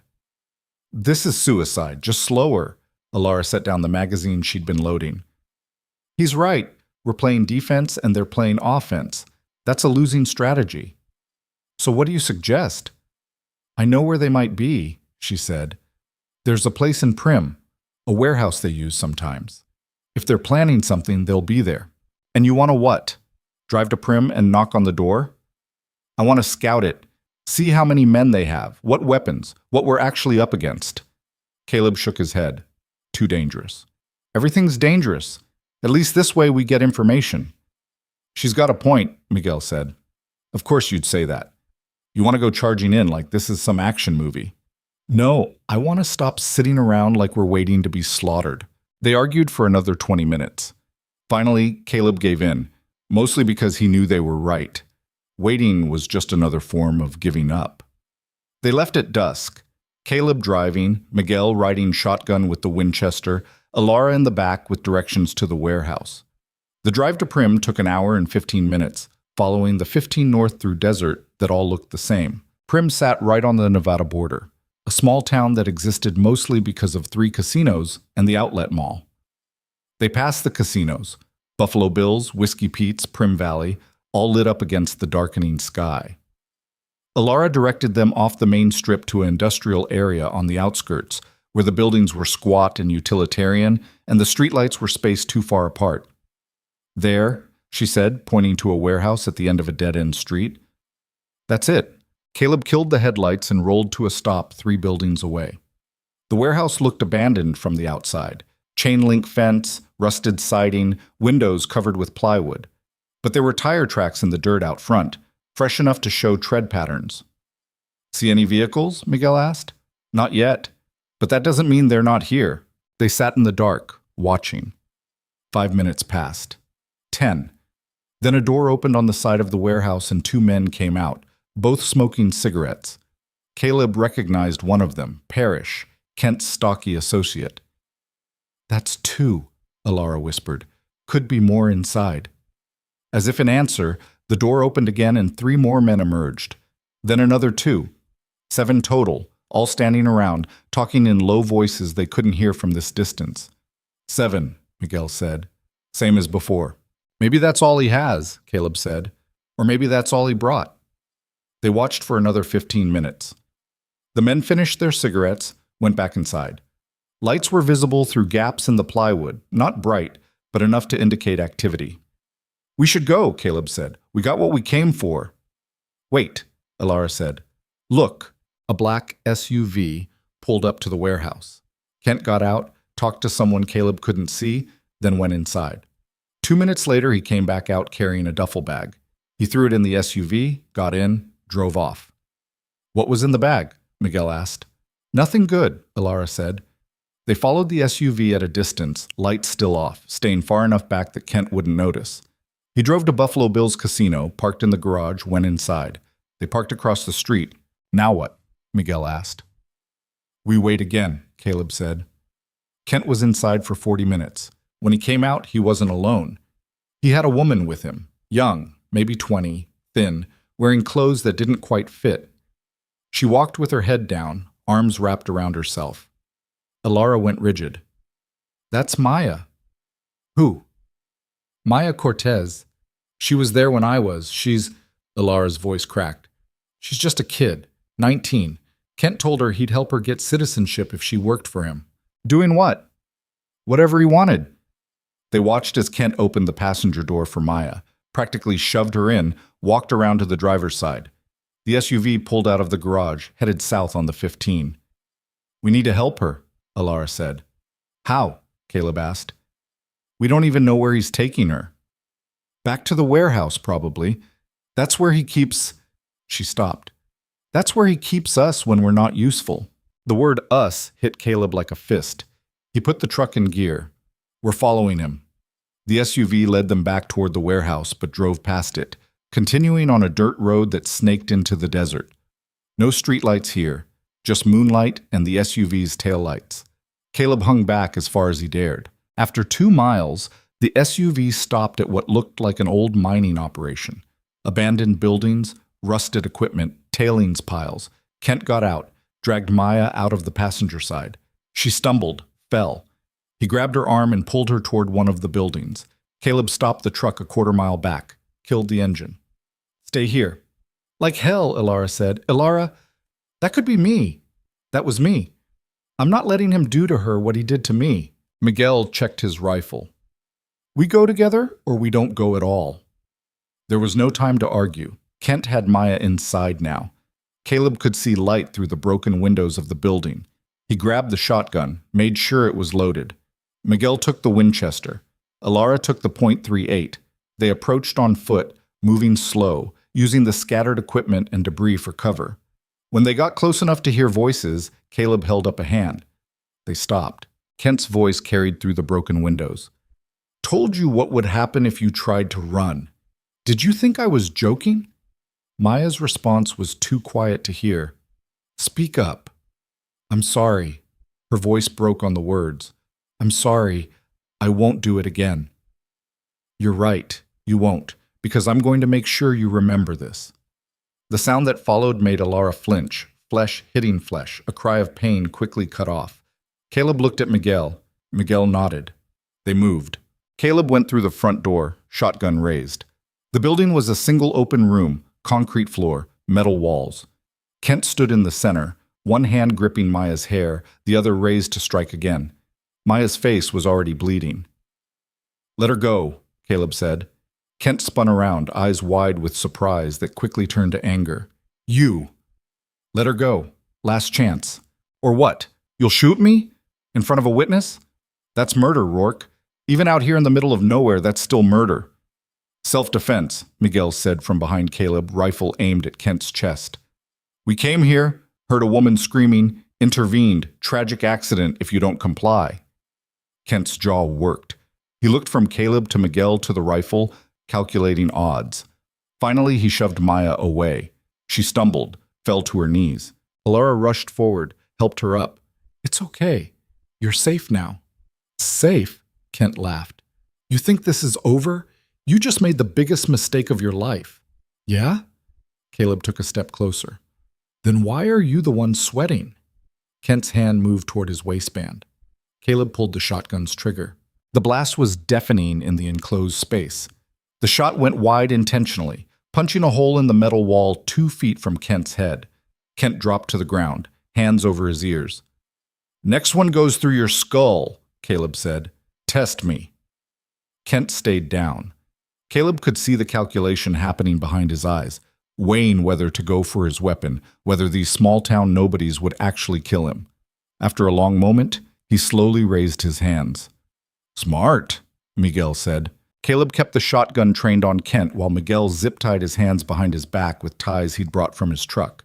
They found Kent's gun, a Sig Sauer 9mm, tucked into a holster at the small of his back. Miguel took it. "What now?" Miguel asked. "Good question." They couldn't take Kent to the police. Too many questions, too much risk that his connections would get him out. They couldn't let him go. He'd come after them harder than before. That left one option Caleb didn't want to think about. "We make him disappear," Alara said quietly. She'd moved to stand over Kent, Maya behind her. "We dump him somewhere far away and we never speak of this again." "That's kidnapping," Caleb said. "So call the cops. Tell them we found him assaulting a woman and defended ourselves. See how that plays out." Kent laughed from the ground. "You won't do it. None of you have the stomach for it." Alara pulled out the .38, pressed it against Kent's temple. "Try me." For the first time, real fear showed in Kent's eyes. "Alara, come on. We can work this out. I can pay you. Whatever you want. Just shut up." She pulled the hammer back. "You left me to die in the desert. You beat me for 3 years. You sold me like property. You were going to do the same thing to Maya. Give me one reason I shouldn't end you right here." Caleb put his hand on her arm gently. "Alara, he deserves it. Maybe. But you don't deserve to live with it. I can live with anything." "I know. But you shouldn't have to." They stood there, frozen, Kent barely breathing, Maya crying softly, Miguel watching the door, Caleb's hand on Alara's arm. Finally, Alara lowered the gun. "Get him up," she said. They hauled Kent to his feet, walked him out to the SUV. Caleb drove with Kent zip-tied in the back, Miguel following in the truck with Alara and Maya. They drove for 2 hours, deep into the desert, following dirt roads that barely existed until they found a spot so remote even the coyotes probably avoided it. They pulled Kent out of the SUV, cut the zip ties. "Start walking," Caleb said. "You're leaving me here?" "You know what it's like to be abandoned in the desert. Figured you'd appreciate the irony." "I'll die." "Maybe. Or maybe someone will find you. Either way, it's more of a chance than you gave Alara." Kent looked at the endless desert, the mountains in the distance, the sun starting to rise. "My men will come looking." "Then you better hope they find you fast." Caleb tossed him a bottle of water. 1 mile north is a highway. If you can make it, you might survive. Good luck." They got back in the vehicles and drove away, leaving Kent standing there in the growing light. In the rear-view mirror, Caleb watched him get smaller and smaller until he disappeared completely. "Think he'll make it?" Miguel asked. "Honestly, I don't care." They drove back to the ranch in silence. Maya fell asleep in the truck bed, exhausted. When they arrived, the sun was fully up, the temperature already climbing toward triple digits. Inside, Alara made coffee while Caleb and Miguel checked the property, making sure none of Kent's men had shown up while they were gone. Everything was quiet. Maya woke up around noon, disoriented and scared. Alara sat with her, explained what had happened, promised she was safe now. Maya cried for an hour straight, then fell asleep again on the couch. "What do we do with her?" Miguel asked quietly. "Same thing we did with Alara," Caleb said. "Give her a place until she figures out what's next." "You can't save everyone." "No, but I can save her." That night, after Miguel left and Maya was asleep in the spare room and Alara was cleaning the guns again, Caleb sat on the porch and thought about what they'd done. They'd committed multiple felonies, kidnapping, assault, possibly attempted murder depending on whether Kent survived, but he didn't regret it. Sometimes the law wasn't enough. Sometimes you had to make your own justice. Frank Delgado had taught him that back when Caleb was drowning and needed someone to throw him a line. Now he'd done the same for Alara and for Maya. The stars came out, bright and indifferent. Somewhere out there, Kent was either walking toward salvation or dying slowly in the heat. Caleb didn't know which, and found he didn't much care. What mattered was that 2 women who'd been treated like property were now free. That was worth any risk. Alara came out, sat beside him on the step. "You okay?" "Yeah. You?" "Getting there." She leaned her head against his shoulder. "Thank you for everything." "Don't mention it." They sat together in the darkness, listening to the desert breathe. And for the first time in weeks, the silence felt almost peaceful. The peace lasted exactly 4 days. On the morning of the 5th day, Caleb woke to the sound of engines. Not 1 or 2 this time. 4, maybe 5, all coming fast. He was on his feet before he was fully awake, grabbing the shotgun, running to the window. 6 vehicles this time. Trucks and SUVs, all black or dark gray, all moving in formation like they'd practiced. They spread out as they approached the ranch, surrounding the house at a distance, blocking all the exits. "Alara!" Caleb shouted. "Maya, get up!" Alara came running from the spare room, the .38 already in her hand. Maya followed, terrified, still in the oversized t-shirt she'd slept in. "They're here," Caleb said unnecessarily. Through the window, they could see men getting out of the vehicles. 15, maybe 20. Some carried rifles, others had handguns. One had what looked like a crowbar. These weren't the same men from before. Kent's crew had been controlled, professional. These men looked like they'd been pulled from somewhere darker, hungrier. Caleb grabbed his phone, dialed Miguel. It rang 4 times before going to voicemail. He tried again. Same result. "He's not answering," Caleb said. "Try the police," Alara said. He dialed 911. The line connected, but before he could speak, one of the men outside fired a shot into the air. The sound cracked across the desert. "Rourke!" a voice called out. Not Kent. Someone new. "We know you're in there. Come out and let's talk like civilized people." Caleb moved to the window, staying behind cover. A man stood in front of the lead vehicle, tall and broad-shouldered, wearing expensive clothes that looked out of place in the desert. Mid-40s, graying at the temples, the kind of face that smiled while it hurt you. "Who the hell is that?" Caleb asked. Alara's face went pale. "Grant Teller, Kent's boss." "Kent has a boss?" "Everyone has a boss." The 911 operator's voice crackled through the phone. "Sir, what's your emergency?" "I'm at 4720 Route 127 Rourke Ranch. There are armed men surrounding my property. I need—" Another shot, this time through one of the boarded windows. The bullet punched through plywood and buried itself in the far wall. Maya screamed. "Shots fired," Caleb said into the phone. "They're shooting at us." "Officers are en route. Stay on the line and find cover." "How long?" 20 minutes, maybe less." 20 minutes might as well be 20 hours. Teller's voice rang out again. "That was a warning. Next one goes through the door. You've got 60 seconds to come out or we're coming in." Caleb hung up the phone. "They're coming in regardless. We need to slow them down." "How?" Alara asked. "Fire back. Make them think twice." He moved to the west window, the one facing the road and the bulk of Teller's men. Alara took the east side with the .38. Maya huddled in the hallway, hands over her ears. "On 3, Caleb said. "We both fire at the same time. Aim high. We're trying to scare them, not kill anyone." "Speak for yourself," Alara said. 3, 2, 1. They fired. The shotgun roared, punching a hole in the remaining glass. The .38 cracked 3 times in quick succession. Outside, men dove for cover behind vehicles. Someone shouted. Another fired back, bullets thudding into the plywood. "Again," Caleb said. They fired another volley. This time Alara aimed lower, hitting the hood of one of the trucks. Steam hissed from the engine block. "Good shot," Caleb said. "I wasn't aiming for the hood." More return fire. A window shattered, wood splintered. Caleb reloaded the shotgun, hands moving on autopilot. His heart hammered, but his hands stayed steady. Adrenaline did that. Either made you useless or sharp as a knife. No in between. Teller's voice cut through the gunfire. "Cease fire! Cease fire!" The shooting stopped. In the sudden silence, Caleb's ears rang. "Rourke," Teller called, "you're only making this worse. We just want the girls. Give them to us and you walk away." Caleb moved to the broken window, staying low. "Not happening." "Kent told me you were stubborn. Said you'd probably die before giving them up. I told him he was exaggerating, but here we are." "Here we are," Caleb agreed. "Last chance. Send them out and I'll let you live.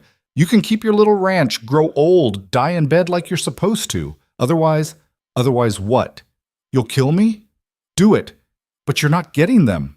Teller laughed. "All right then, have it your way." He made a gesture and 4 men broke from cover, running toward the house. Caleb fired the shotgun, hitting the lead man in the leg. He went down screaming. The other 3 kept coming. Alara fired through the east window, dropping another. 2 left. They reached the front door, started kicking it. The wood held, but the frame was splintering. "Maya," Caleb shouted. "Get in the back bedroom, lock the door." Maya ran. Caleb pumped the shotgun, aimed at the door. The first kick had dented it. Second kick put a crack down the middle. Third kick, the door exploded inward. Caleb fired. The blast caught the first man's center mass, throwing him backward. The second dove aside, came up with a pistol. Alara shot him twice before he could fire. He dropped. "Reload," Caleb said. Outside, more men were moving. Teller was sending them in waves, testing defenses. Smart, ruthless. Caleb reloaded the shotgun with shaking hands. They had maybe another minute before the next wave. Maybe less. Then he heard it, the distant sound of sirens. "Police!" Alara said. "They're coming!" The sirens got louder, closer. Teller heard them too. He made another gesture, and his men started falling back, moving toward the vehicles. "This isn't over, Rourke," Teller shouted. "You hear me? This isn't over." The vehicles started up, engines roaring. They pulled out fast, kicking up dust, heading away from the ranch. By the time the first patrol car arrived, Deputy Foster, lights flashing, Teller and his men were gone. Foster got out, hand on his weapon, took in the scene. Broken windows, bullet holes, 2 bodies on the ground, blood pooling in the dirt. "Jesus Christ," he said. 2 more patrol cars arrived, then an ambulance. Deputies secured the scene while paramedics checked the bodies. 1 dead, 1 dying. The man Caleb had shot in the leg would live, but he wasn't talking. Just kept saying he wanted a lawyer. Foster pulled Caleb aside while Alara gave her statement to another deputy. "You want to tell me what happened here?" Foster asked. Caleb told him. Not everything, left out the part about kidnapping Kent and abandoning him in the desert, but enough. Teller showing up with 20 men. The demands, the gunfight. "You recognize any of them?" Foster asked. "Just Teller, Grant Teller. Alara says he runs the operation Kent worked for." Foster wrote that down. "And where's Kent now?" "Don't know. Haven't seen him since the last time he was here." "Convenient. You think I'm lying?" "I think you're not telling me everything. But right now I don't care. Right now I care about the fact that you've got 2 dead men on your property and about 15 others who got away." Foster closed his notebook. "You're lucky to be alive." "I know. But this is going to bring a lot of heat. County sheriff's going to get involved. Maybe the FBI if Teller's operation is as big as it sounds. You ready for that?" "Do I have a choice?" "No, but I thought I'd ask anyway." The rest of the day blurred together. More police arrived, crime scene investigators, a detective from San Bernardino who asked the same questions Foster had, then asked them again in different ways. Caleb answered until his throat was raw. By evening, they'd removed the bodies and started boarding up the new damage. Caleb stood on the porch, watching the sunset, feeling older than his 43 years. Alara came out, handed him a beer from the fridge. They'd found a 6-pack Miguel had left. It was warm, but Caleb didn't care. "What happens now?" Alara asked. "I don't know. Wait for the investigation. Hope they catch Teller before he comes back." "He's not coming back, not after this." "You sound sure." "I am. Teller's smart. He doesn't take risks he can't control. Today proved we're too unpredictable, too willing to fight. He'll cut his losses and move on." "What about you and Maya?" Alara took a long drink of her beer. "I've been thinking about that. Maya wants to go to her sister in California. I called earlier. Her sister said she can stay as long as she needs." "That's good." "Yeah." Alara was quiet for a moment. "I'm thinking about staying." Caleb looked over at her. "Here?" "Here. If you'll have me." "Why?" "Because for the first time in my life, I'm not running. I'm not hiding. I'm not waiting for the next bad thing to happen. I'm just living, and I like it. It's not going to be easy. This place barely supports 1 person, let alone 2. Then we'll figure it out. Together." Caleb thought about that, about what it meant to have someone stay by choice, not obligation, about partnership instead of loneliness, about building something instead of just maintaining it. "Okay," he said finally. "Stay." She smiled, real and full, nothing held back. "Okay." 3 weeks later, Maya left for California. Alara drove her to the bus station in Barstow, hugged her goodbye, promised to stay in touch. Maya cried the whole way there, but by the time she got on the bus, she was smiling. "She's going to be okay," Alara said when she got back. "Yeah," Caleb agreed. "She is." The investigation into the shootout dragged on for months.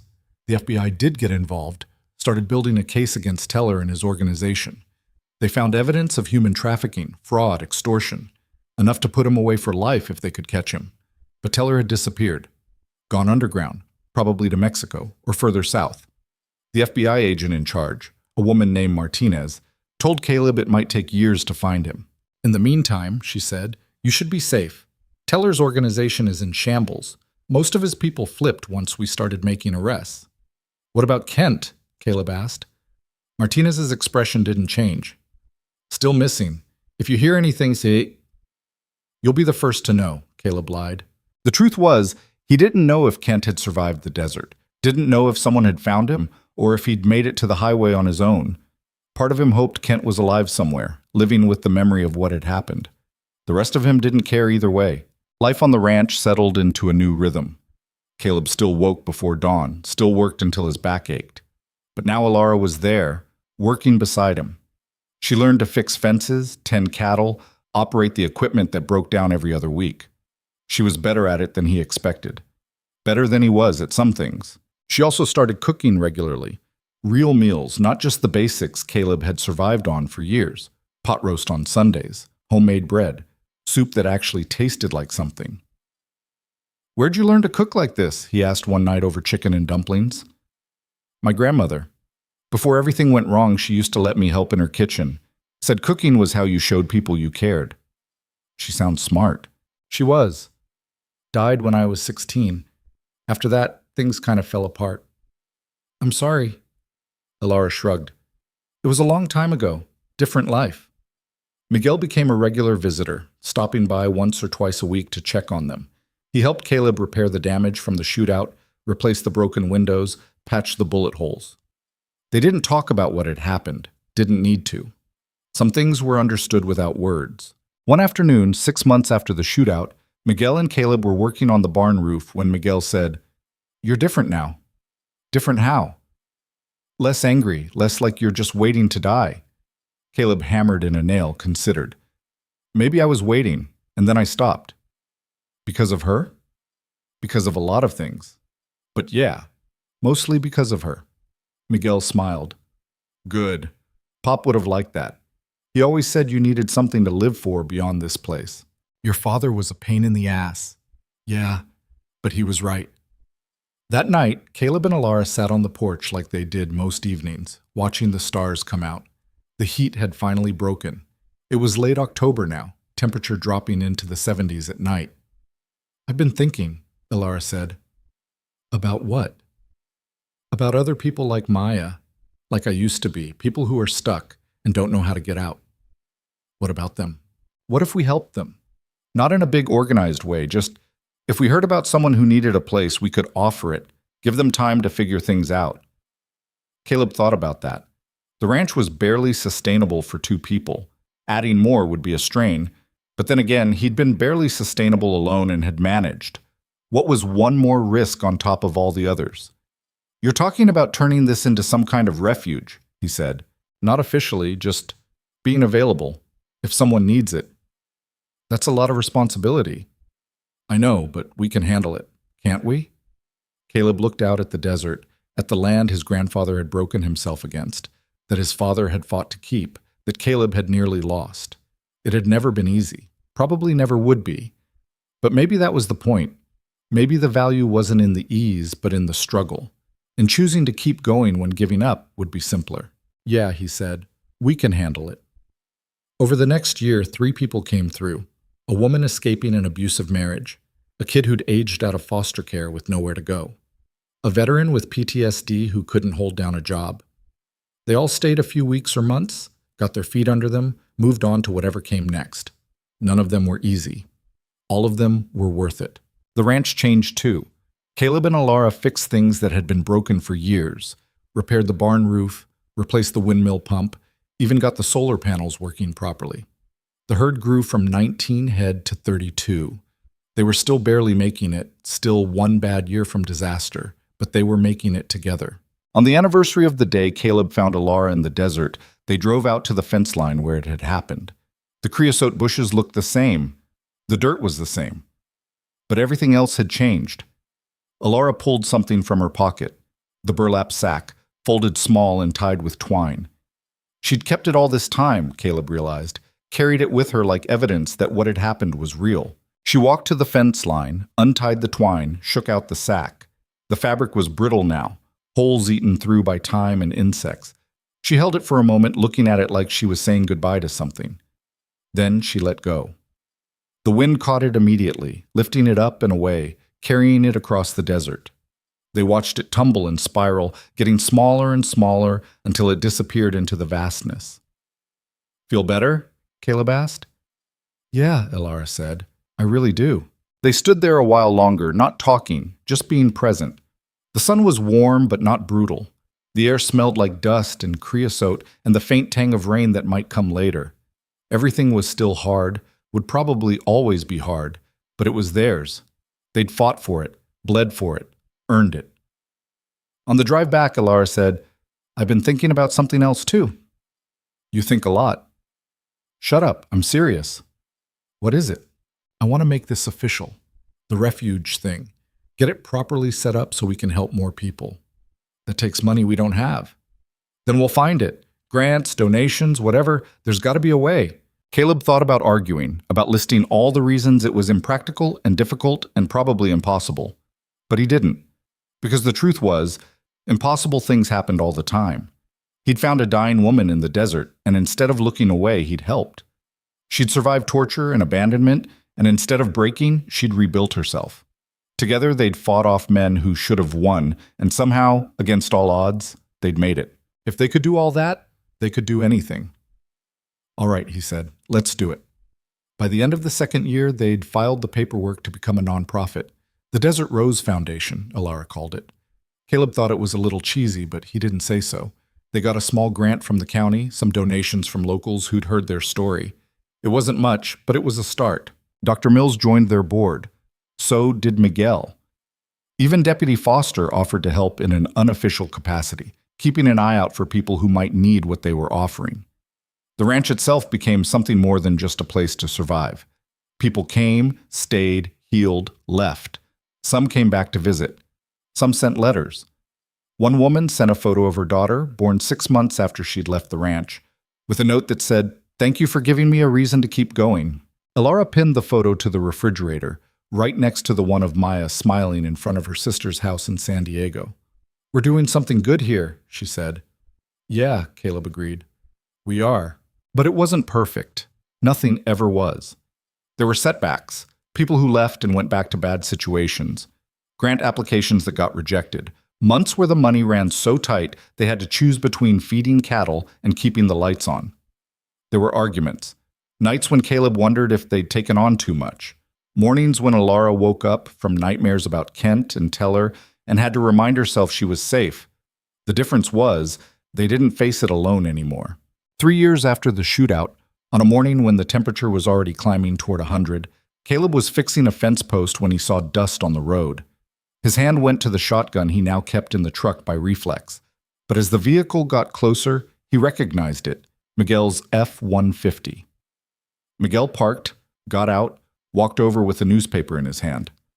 "Thought you'd want to see this," he said, handing it over. The headline read, "International Human Trafficking Ring Dismantled, Leader Arrested in Colombia." Below it was a photo of Grant Teller in handcuffs, surrounded by Colombian police. The article said he'd been operating under a false identity, running a new operation, but someone had recognized him, tipped off authorities. He was being extradited to the United States to face charges. "They got him," Caleb said quietly. "They got him," Miguel confirmed. Caleb read through the article twice, making sure it was real. When he looked up, Elara was standing on the porch, watching. "Is it true?" she called. "Yeah, it's true." She walked over, took the paper, read it herself. Her hands shook slightly, but her face was calm. When she finished, she folded it carefully and handed it back to Miguel. "Good," she said. "I hope he rots." "He will," Miguel said. "Trafficking charges, murder conspiracy, fraud. He's looking at life without parole." "What about Kent?" Elara asked. Miguel shook his head. "Still no sign of him. Probably dead." Probably. But they'd never know for sure. Caleb had made peace with that. Some questions didn't have answers, and you had to live with the uncertainty. That evening, the three of them, Caleb, Elara, and Miguel, sat on the porch drinking beers and watching the sunset. The cattle were settled. The fence was fixed. The work was never done, but for tonight, it could wait. You ever think about the future? Miguel asked. Like 10 years from now? Sometimes, Caleb said. What do you see? Caleb thought about it. More of this. The ranch, people coming and going, maybe some improvements, get a better well drilled, expand the herd. Nothing dramatic, just steady. That sounds boring, Miguel said. Boring sounds pretty good after the last few years. Elara laughed. Boring would be amazing. They sat in comfortable silence as the sky turned from orange to purple to black. Stars emerged, same as always, constant and indifferent. Somewhere out there, Teller was sitting in a cell. Kent was either dead or running. The people they'd hurt were scattered across the country, trying to rebuild. And here, in the middle of nowhere, on 200 acres of unforgiving desert, something small and fragile and important was growing. It wasn't perfect. It would never be perfect. But it was real. It was theirs. And it was enough.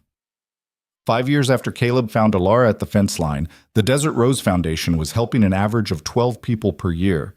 They'd expanded to include job training, counseling referrals, legal aid connections. Elara ran most of it while Caleb kept the ranch operational. They'd hired 2 part-time staff and had a rotating group of volunteers. The house had been renovated. New roof, new windows, proper insulation.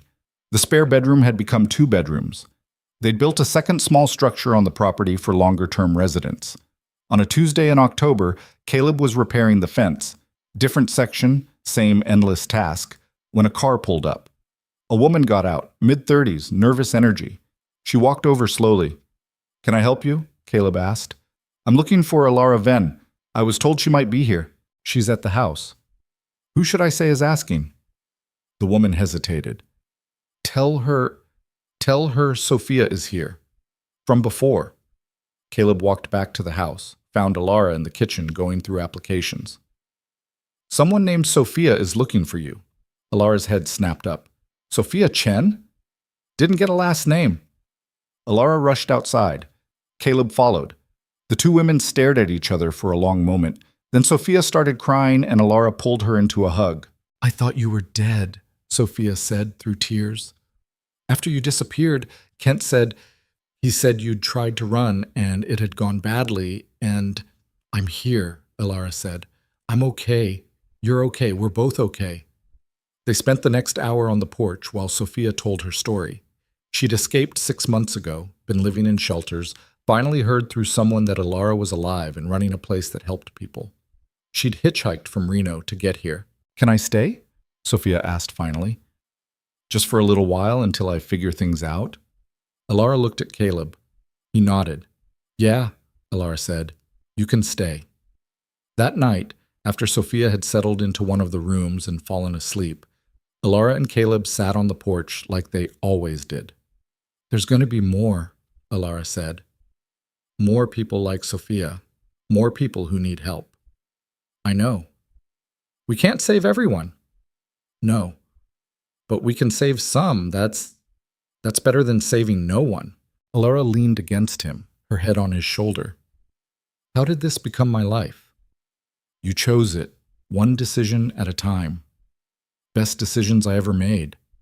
Caleb didn't respond with words, just put his arm around her and held on while the desert wind picked up and the stars wheeled overhead and the night settled in around them like a blanket. The ranch had been a lot of things over the years. A burden, a prison, a slowly dying dream. But now it was something else entirely. It was a refuge in the truest sense, not just a place to hide, but a place to heal. A place where broken things could be put back together, even if the cracks still showed. Caleb thought about his grandfather building this house with his bare hands, his father fighting to keep it running through droughts and recessions. All that struggle, all that pain, all those years of barely hanging on. Had it been for this? So that one day, decades later, a broken man could save a dying woman and together they could build something that mattered. Maybe. Or maybe there was no grand design, no cosmic plan. Maybe it was just people making choices and living with the consequences and trying to do better than they had the day before. Either way, it worked.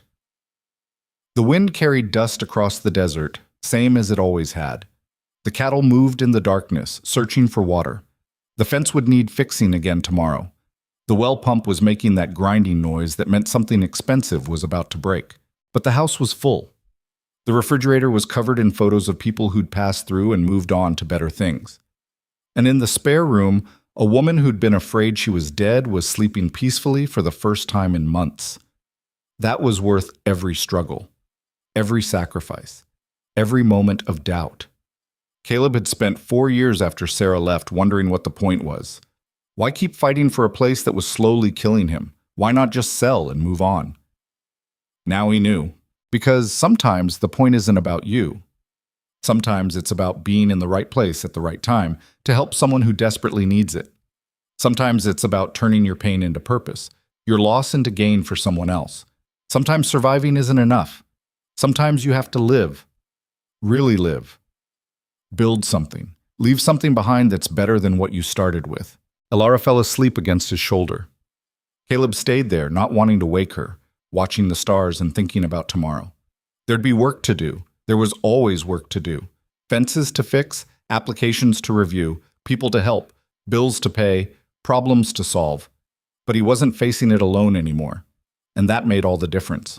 When he finally did wake Elara and they went inside, the house felt different than it had 5 years ago. Warmer, fuller, alive in a way it hadn't been since his grandfather's time. He locked the door, still kept weapons nearby, still checked the windows before bed, old habits dying hard, and walked down the hall to his room. Their room now. Elara had moved in officially about a year back, though she'd been sleeping there most nights long before that. "You okay?" she asked, already half asleep. "Yeah, just thinking." "About what?" "About how sometimes the worst day of your life leads to the best thing that ever happened to you." She smiled in the darkness. "That's almost poetic.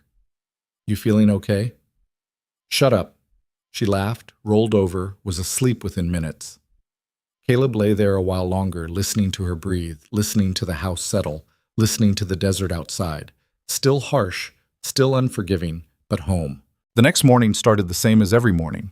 Coffee before dawn, sunrise over the mountains, the slow climb of temperature from bearable to brutal. Work that never ended but somehow felt different when you knew what it was for. Sophia came out around 7, looking better than she had the day before, less scared, more hopeful. "What can I do?" she asked. Elara handed her a cup of coffee. "First drink this, then we'll figure it out, one step at a time." "One step at a time," Sophia repeated, like she was testing the words. And that was how it went. One person at a time, one day at a time, one decision at a time. Building something that couldn't be measured or quantified but could be felt in the way people stood straighter when they left, in the way their eyes looked clearer, in the way they smiled like they meant it. Years passed. The Desert Rose Foundation grew. Caleb got older. His back hurt more. His knees creaked when he stood. But he kept going. So did Elara.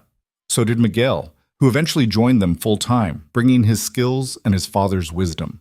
Sometimes late at night, when the work was done and the house was quiet, Caleb would stand at the fence line where he'd found Elara and look out at the desert. It looked the same as it always had, empty, hostile, beautiful in its severity. But he saw it differently now. It wasn't a wasteland, it was a proving ground, a place that demanded everything and gave back nothing except the knowledge that you'd survived it. And sometimes, if you were lucky, a chance to help someone else do the same. The burlap sack was long gone, carried away by wind and time. Kent was either dead or hiding somewhere so far away he might as well be. Teller was rotting in prison. His empire collapsed, his name a warning instead of a threat. And the women he'd hurt, Elara, Maya, Sophia, and others whose names Caleb would never know, they were out there somewhere, living lives that belonged to them. That was the point. That was always the point. Not revenge, not justice, though that was nice when it came. Not even healing, really, though that mattered too. The point was choice, the ability to decide for yourself what came next, the freedom to stand up after being knocked down and say, "Not today, not ever again." Caleb had given that to Elara by refusing to look away when looking away would have been easier. Elara had given it back to him by choosing to stay, when leaving would have been simpler. Together they gave it to others, one person at a time, in a place that seemed designed to crush hope, but instead became where hope learned to fight back. The desert wind picked up, pulling dust across the empty land. Somewhere out there, the stars were waiting for nightfall. The cattle were waiting for water. The fence was waiting to be fixed again. And Caleb Rourke, who'd once been a man carved out of loss and isolation, stood at the edge of his property with a wife who wasn't legally his wife, but was his partner in every way that mattered, looking at a future that finally felt like it might be worth living. He turned and walked back toward the house, toward the light in the windows, toward the sound of voices and laughter, and life being lived deliberately and hard and real. Behind him, the desert stretched on forever, indifferent and eternal. But he wasn't walking into it alone anymore, and that made all the difference.